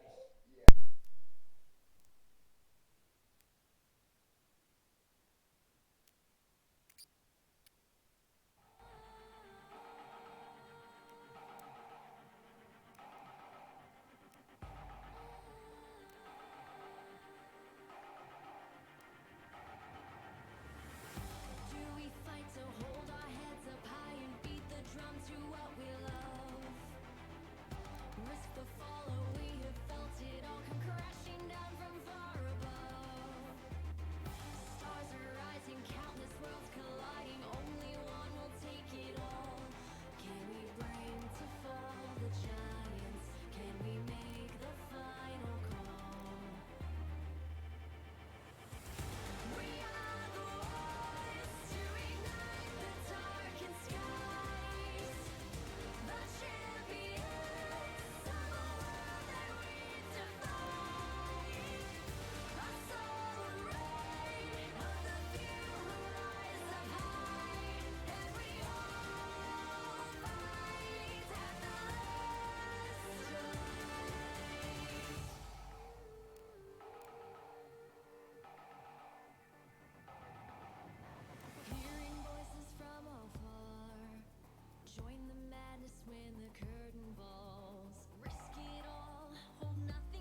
Okay, so we are actually going back. I know that was not. I said like 5 minutes and maybe longer. Definitely not that long. Uh, I'm not. Think our delay on the stream was a little bit longer than we thought. So let me get us to the right screen. They're actually in draft already. They finished scouting. I got done and I went over there and they're like, we've only got 30 seconds left in scouting. So yeah, they're in champ select. So But at this point, we are hoping that they did a good job of scouting because we don't know. I actually, this is great coaching here. Uh, just to break down that last game, I just said, hey, do everything like that all over again because. Again, everybody on Plato one lane last game. I don't know that we can expect that this game we may have a tougher opponent. But if they can play like they did last game, I think things will go well. Sorry, I couldn't find my unmute button there for a second. Yeah, I would say they're pretty pumped about it. It was a really fun win for them. It's always good when it's kind of one of those last minute, like, are we gonna pull this out things? But it's really fun when you just know you've got the win from fairly early on.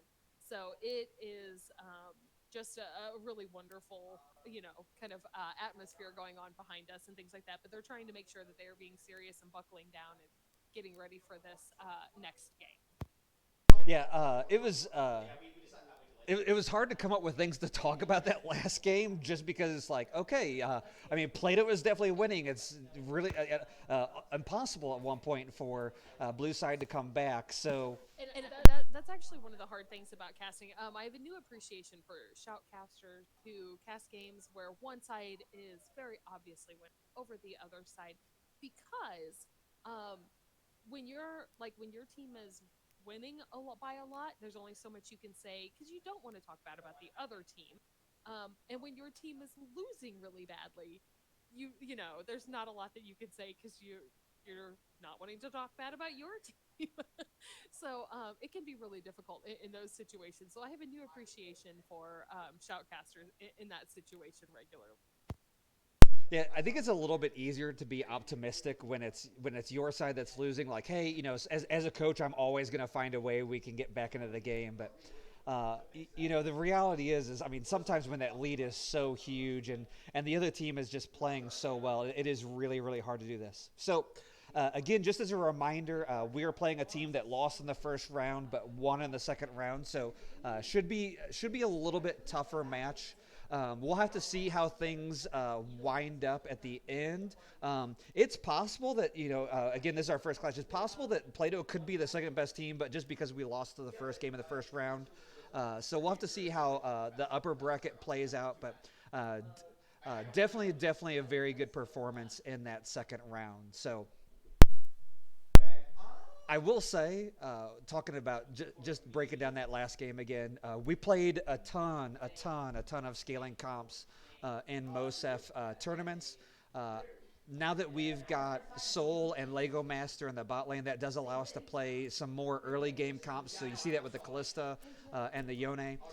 Very fair, effective, and our players enjoyed it as well. So I know I specifically said, hey, can we never play scaling again? Let's always play those early game aggressive comps. I don't know that we're always going to play those early game aggressive comps, but it certainly worked that last game. Yeah, it did. It worked pretty well that last game. However, sometimes those scaling ones, can be really, really a good composition. We just played some really good teams in most stuff. So I literally just heard Dave. I literally just heard Eyes in the background ask if he can play a champion that I've never seen him play ever before. The last time this happened, David played Cass. Oh my gosh, Eyes played Cassidon, and he kind of smurfed. So I'm hopeful, but then he also just said that their game plan is to end. So we'll have to see. I'm guessing that they threw some things that we weren't quite expecting in draft. So I think they're pretty close though. So we'll probably be going into the actual spectator countdown in just a little bit. Yeah, it should be in just a few moments. So it seems like they are calming down a little bit back there, and that usually means that we're getting ready to get started. So Jeff was giving me a moment talking there so I could catch my breath because I ran downstairs and grabbed some water and stuff, and then ran back up and then realized that I'm old and out of shape and can't breathe. So talking is a little bit difficult there. But we'll be getting started. So, after having both of those games, that the first game that we lost, the second game that we won, I'm really excited to kind of see what we've got here. All right, so it looks like we've got our champions here. Okay, so for Plato's side again, completely different bot lane once again. All three games gonna run a different bot lane. Lego Master and Soul again, super deep champion pools. Uh, Soul on Vayne, which is definitely a favorite for his. Lego Master on Morgana, which is probably one of his most technically proficient champions. And she can be super annoying. Again, Fake Red Wolf and Kellan on similar champions. Eyes is on Aurelia. I know that it is a counter to Zed. It is also a champion that's considered very strong right now. It's also a champion that I've never once seen Eyes play. So we'll see how this goes. Again, last time I had questions. He pulled out Castidan and just absolutely smurfed on his opponent. So hopefully the same thing will happen again. So Elizabeth, what's I was going to say, when they have a deep enough champ pool, we can't always keep up with how good they are at all of them. Elizabeth wants me to talk about the other team right now, but I actually just noticed that because we have the match and the OBS, it's actually like one of those infinite things where like you can see the spectator delay, and then it's smaller picture of the spectator delay, and then a smaller picture of the spectator delay. So that's hilarious. I've never noticed that before. I'm just hoping that they can't see any of the Discord things pop up like they could last time. Well, I don't know what to fix. I thought I had that fixed. Going over to the other side, does have look like a Sivir Alistair bot lane. We saw how strong Alistair is last game. Sivir, not really considered a strong champion, but she is a strong team fight champion. She can really speed boost her team. They're a Scion and a V. So similar to what we saw last time, a very. I don't know what happened. David's upset about something back there, but not. We'll see it in a little bit. But I would say it looks like Red Team this time has a lot of champions that I am not as familiar with. There's just that we haven't seen played. They were not a lot of ones that were, I guess, kind of meta in Mosef. So I am interested to see how they play up against them. I know they played against a lot of these in some pickup games and scrims and things like that. So our players are familiar with them. I'm just not quite as. I think Scion is actually a very strong champ right now in the top lane. He does not quite get as tanky as Malphite, but he is a strong tank champion, and he also has better wave clear. So honestly, I think that's going to be actually a really tough matchup for Kellan. They're both going to be very tanky with each other, but at the same time, a little bit more damage there on Scion's side, and just really strong engage. Yes, that was your voice. So I'm not sure what was going on, but we will find out in a minute or two. We're going to check out levels here. Does look like some not super high level players, so we'll have to see how that goes. Looks like we have equal mastery on. Oh no, it looks like Sivir's a mastery 5. So otherwise, it was pretty close.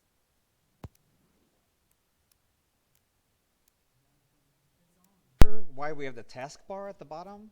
It is not showing up here. Oh, I got rid of it now. So that was weird. Okay, I had a taskbar at the bottom for me. It wasn't on stream, so. Okay, tier start for Sivir. That's a little bit interesting. Does allow her to get 2 potions. Not dealing as much damage early game, but definitely a lot more sustain in lane. We're missing somebody. That is never good. It's Lego Master. I can hear him behind me. He's clearly in match, but he is not on our scoreboard, so we'll have to see. I think Elizabeth's gonna go check on that. Not quite sure what's going on here. Looks like everybody on red side just scouting this out. Double invade here. This is very funny. Red side has completely invaded blue side jungle. Blue side has completely invaded red side jungle, and neither side knows. Okay, yeah, I just checked in with the team, and he is playing and everything's fine. But it is also weird that we have no stats at Yeah. all. So Alistair walks into this bush here. 3 people there. Takes a lot of damage. He's going to have to back early.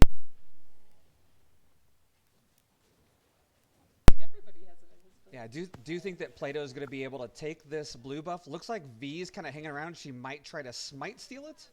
No, she's not. She's just going to go farm somewhere else. So, good steal by Plato. I'm not sure what happened there. Everybody on red side was on blue side top jungle, and then they just backed out. I don't know.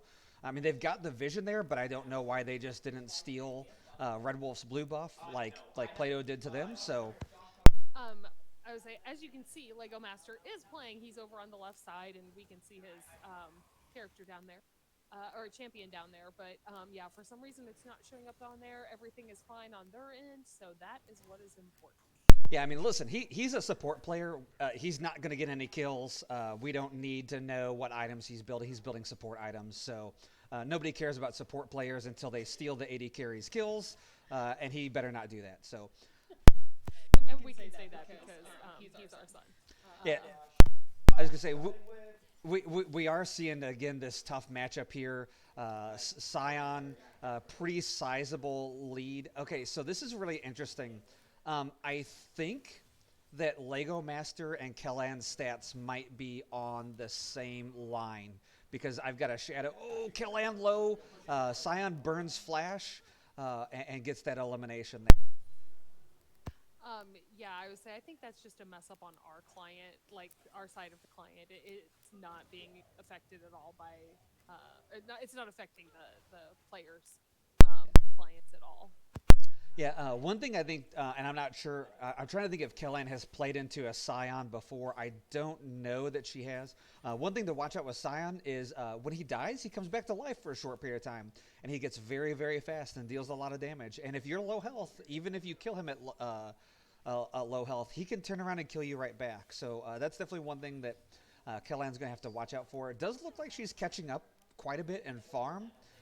So 10 to 10 now, so... Not sure why Scion's just allowing that to happen, but he does have a level lead there, so I think Kellan, again, I think Kellan has to be careful into this matchup. Sivir and Vayne, very, very similar CS scores, so we'll have to see how this goes. Trying to find my bot laners now. Okay. Oh wow. Really already a sizable early lead there. Zed actually taking the longsword start. He does help him get to his items, mythics a little bit earlier. Also with the refillable pot, he has a little bit better sustain in lane, but it does make his early game a lot tougher. Yeah, it does look like Plato is trying to play a little bit more this time, just because these are champions that we are, have not played against as often, so we may not be as aware of all of the abilities and things like that. Yeah, I mean, definitely not what I would consider a super meta composition from red side. I mean, the Sivir and Alistair are fairly strong champs. Scion's fairly strong as well, but I mean, Zed and Vi are not champions that you see very often in the pro meta. So And these are ones you don't always see together at the same time as well. They're champions that you see, but just not played together. So I think that Plato is going to take a little bit of time to kind of figure out how red team is going to be.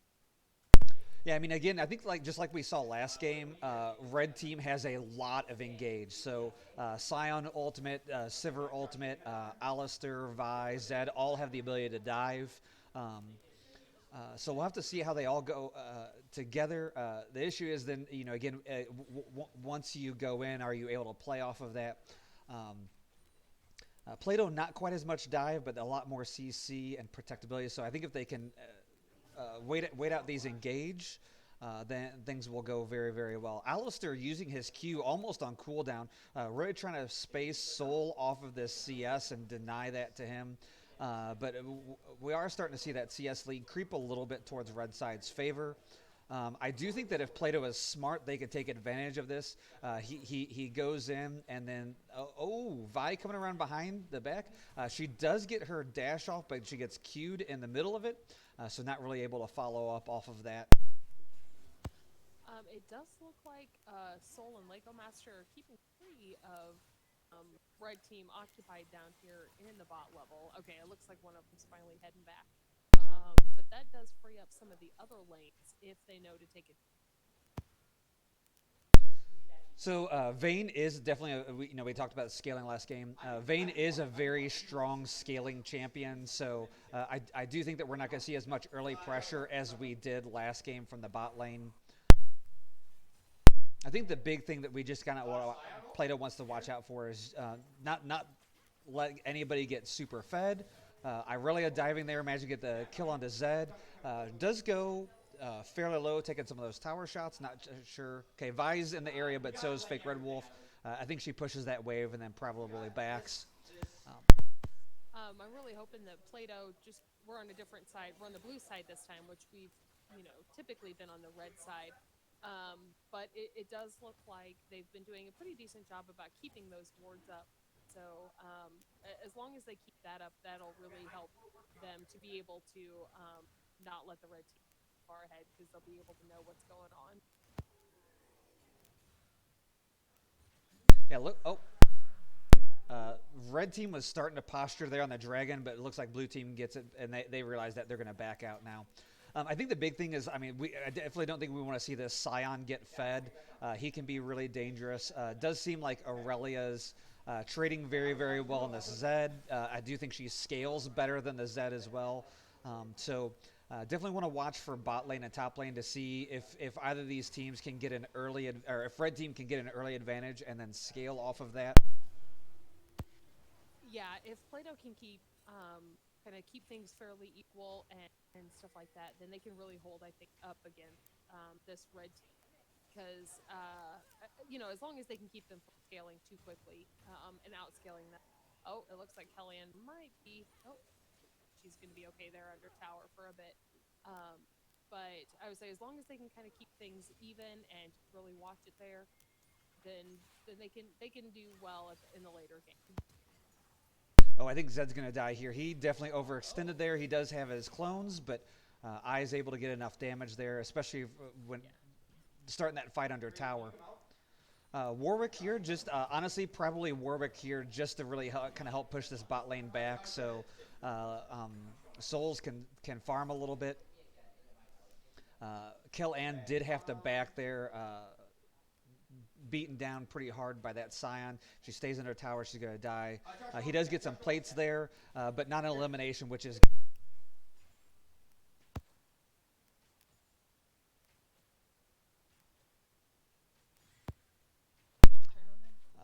This bot lane actually playing very, very well, especially against the really, really experienced bot lane of Plato. This is a tough matchup. We talked last match. We saw how tough that Alistair is. He's doing a really good job using his Q to just really keep Plato off of the waves and the CS there. So, also, Soul is not backed yet. So, still running this Doran's Blade. Yeah, I was a little bit surprised there to see how little items that he has. So I don't know if he feels like he has to be there, or if they have just needed. I was going to say, good dive there. I think Plato is trying to push this wave out so that they can actually back and buy items. Red side just been pushing this wave in the entire time, so making it very, very difficult for them to do anything about that. Ooh, dive onto Zed, who's deep in there. Again, flashing over that wall is, I think, the only thing that saved him right there. But the good thing is they made him burn that flash. I think that might have been a fat finger by Kellyanne. I don't think she meant to ultimate there. So that's a definitely important cooldown that'll be down for a little while. Definitely had the tower trading fairly well, actually onto Scion. But man, he's tanky. He's tanky, so he can do that for a while. Ooh, does get the slow. He's gonna probably get the knock up off. He's got a shield. Looks. She got back under Yeah, tower yeah, I was there. gonna say I think that she was just out of range of the shield there. So He does have a level on her, so she's playing pretty aggressive. But that's not necessarily a bad thing. Looks like she is getting close to that level. But oh, yeah, yeah, it's a good use of that Rift Herald there coming in from the side where it's not expected. She does manage to get out there. A really, really smart play. I don't know. She might be able to prevent it from getting another charge off. Well, I don't know. Looks like Scion's really guiding that in. Yeah, Scion's going to guide that in. Eyes here diving on Vi in the jungle. Scion has to go back. Um, don't know that Eyes can take both of those at the same time. but it does get them off of Kellyanne. And so a lot of times that was really just what they were trying to give her that little bit of. Yeah, really, again, I wanted to talk about that. Really, really well played by this Alistair in the bot lane, just constantly keeping Soul off of CS. I think we have an accidental team fight here. I'm not sure anybody was planning on that, but everybody just kept coming in from every direction. There's definitely been some weird positioning from this Zed. Scion and Vi trying to rotate around to stop that, but he's just too out of position. Red side now definitely posturing towards Drake. They're there, trying to see where Vi is at. Vi actually back. Plato can actually get here. A lot of damage coming through on Alistair. He does pop ultimate. Soul taking a lot of damage though. But if they're dropping them off of there, which if Plato's parry can go up and take Yeah, it, right? managing to use his roll to get out of there. Fake Red Wolf trying to get this kill confirm onto Alistair. I do think they can rotate onto Scion, though. Scion is tanky. Sivir is here. Vi, got to be careful. Vi coming around the backside. I kind of wish they wouldn't get so caught up in the team fight and somebody get over there and take the Drake, though, because the Drake is just sitting there and nobody's messing with it.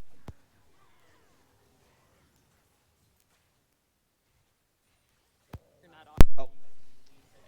Yeah, good kill. Diving on a tower to get that kill confirmed onto Scion. I think they're going to turn around and flip this onto Vi. Plato has lost nobody now, and they can go up, and I know what Elizabeth was saying, but now they can take this Drake completely uncontested.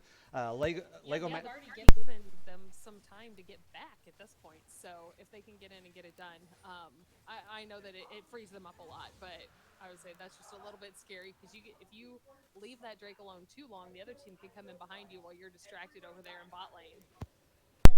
Yeah, but they've got 6 kills now.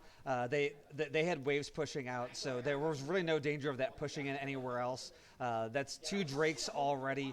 I know some of this early game really looking strong for red side, but I think Plato waiting it out long enough, playing smart around that team fight. Didn't manage to get the Alistair or the Sivir, but kills onto everyone else, and again, very, very strong right now. Plato did back. But Vayne, you're starting to see it. One of the nice things about Vayne into this Alistair is Vayne dealing a lot of true damage, especially once she gets Kraken Slayer, which it looks like she's nearing in on. So Alistair definitely going to not be as tanky as he was last game.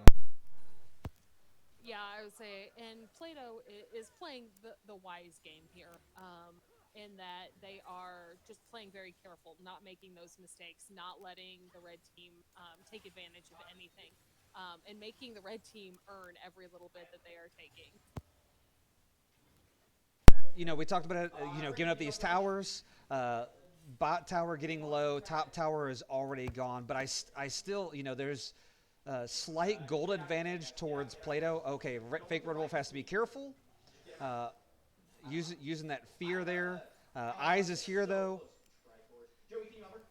So is everybody else.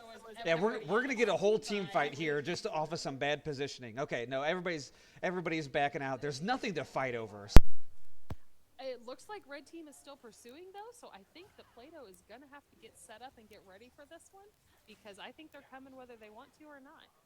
just let them fight under tower. I mean, yeah, there's a huge advantage in numbers, but Plato has everybody except for Kellan here and that tower, so they just wait for the dive and then they CC everything. Yeah, you can see red team now. They know that they don't have the damage. They've just got to back up. And those minions are all gone now too. So Plato is trying to get over here and get set up. However, we can see the red team is hanging out right over there, just on the other side of the wall.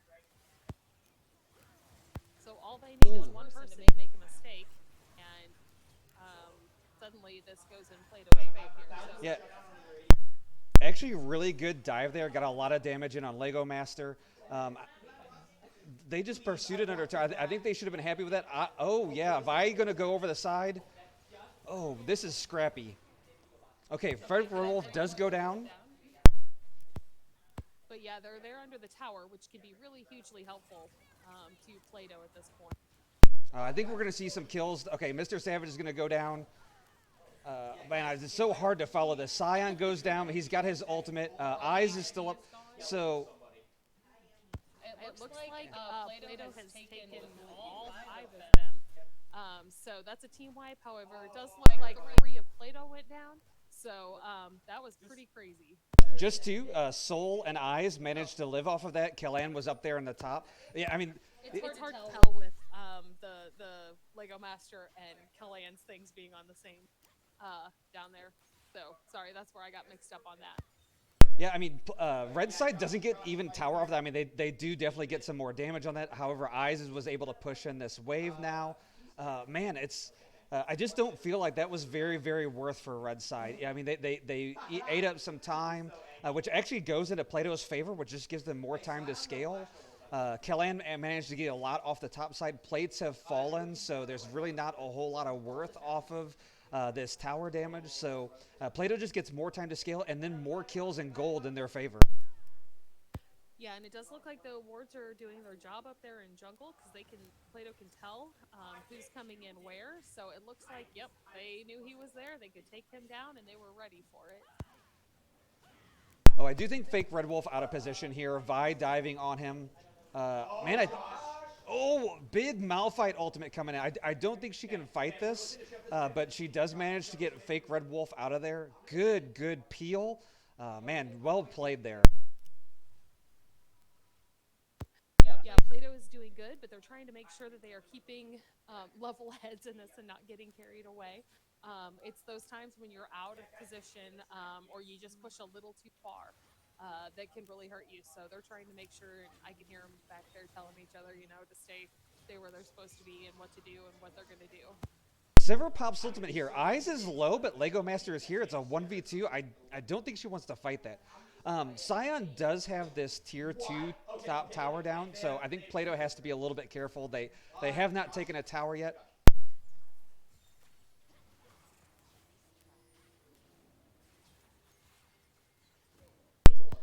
It does look like red team is pretty low here. I think Plato's going to keep pursuing, but that tower is just going to be too much, I think, to hold them back. So I think they're going to work on these minions for a minute. Yeah, while that's going on though, Soul and Fake Red Wolf just farming this third dragon. So this is third dragon going towards Plato for nothing. So Uncontested. I think we're talking about part of the reason why we play this weak side. So I mean, Kellan has given up these 2 turrets, but Scion in the top lane is still only 2-2. He doesn't have a sizable lead, and he's really the strongest person on this team. But Plato just farming everything on this bot side, stacking these dragons. And so while Kellan is playing passively and giving up space, that's exactly what we want her to do. Also want to point out, man, just the great peel for Fake Red Wolf. Love seeing this synergy from our newer players. I mean, definitely our less experienced players on Plato, but still playing very, very well, doing exactly what we want them to do. And they've really had to keep, the red team has had to keep that extra person down there in that bot lane in order to keep things going. Just knowing that, Fake Red Wolf can pop in at any moment. And the nice thing is, Plato seems to be able to hold off the 3 of the red team for the most part, as that's going on. Oh, here we go. I would say that's what happens when you try to come in and Plato knows you're there.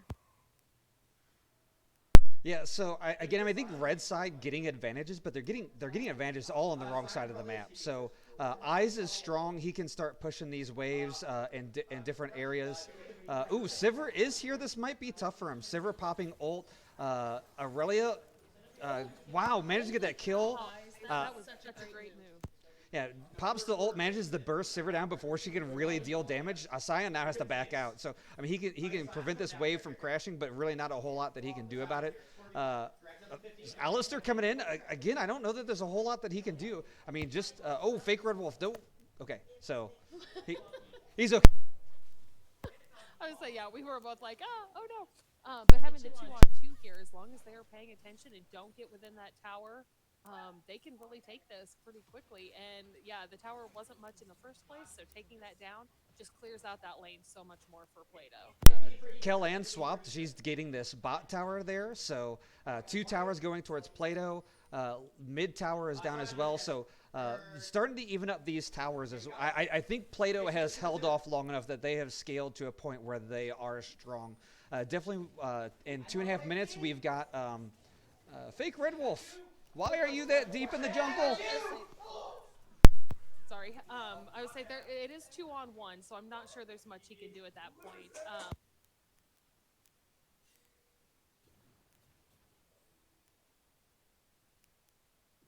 Okay, so We're having to yell at the team in the background. we're Keep it down a little bit. we're gonna have to in 3 minutes or later something is gonna happen that it's very very good. So don't want to spoil anything for you, but yeah, again, I think we're starting these team fights coming through.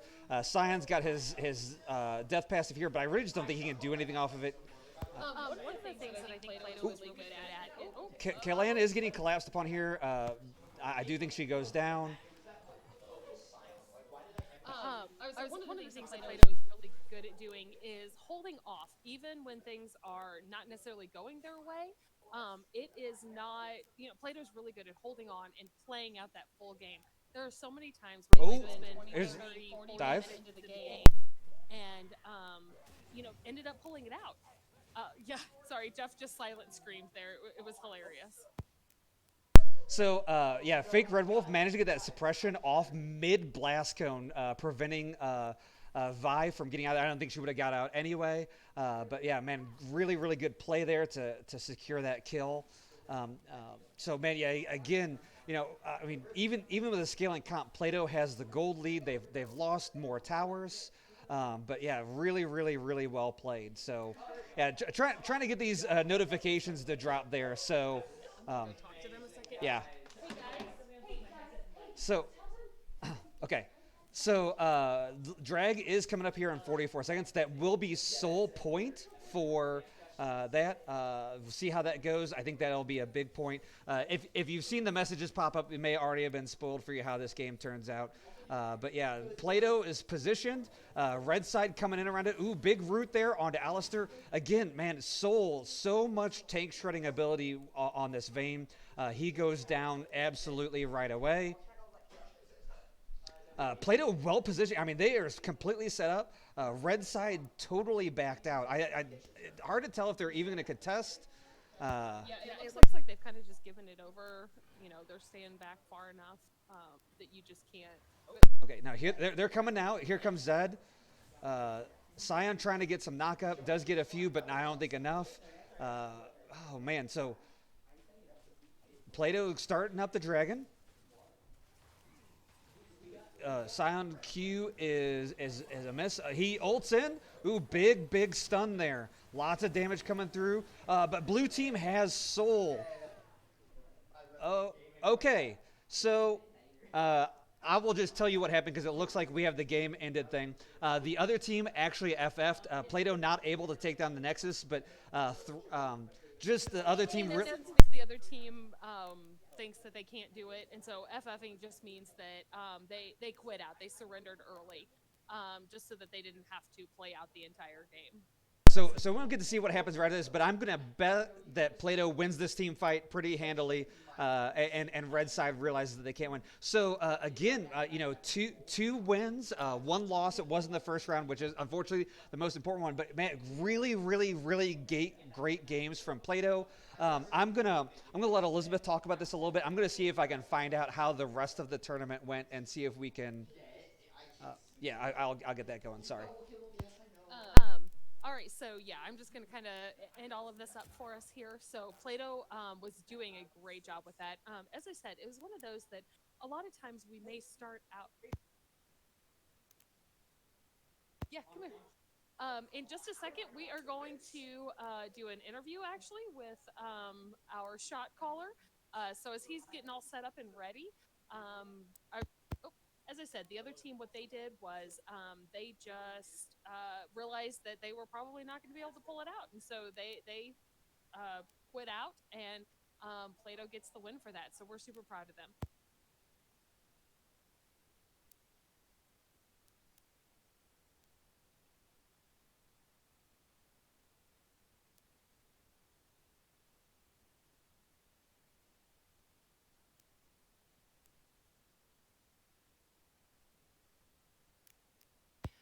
All right, so here we are with Eyes, and Eyes is our shot caller. He's one of our highest ranked players actually in all of this.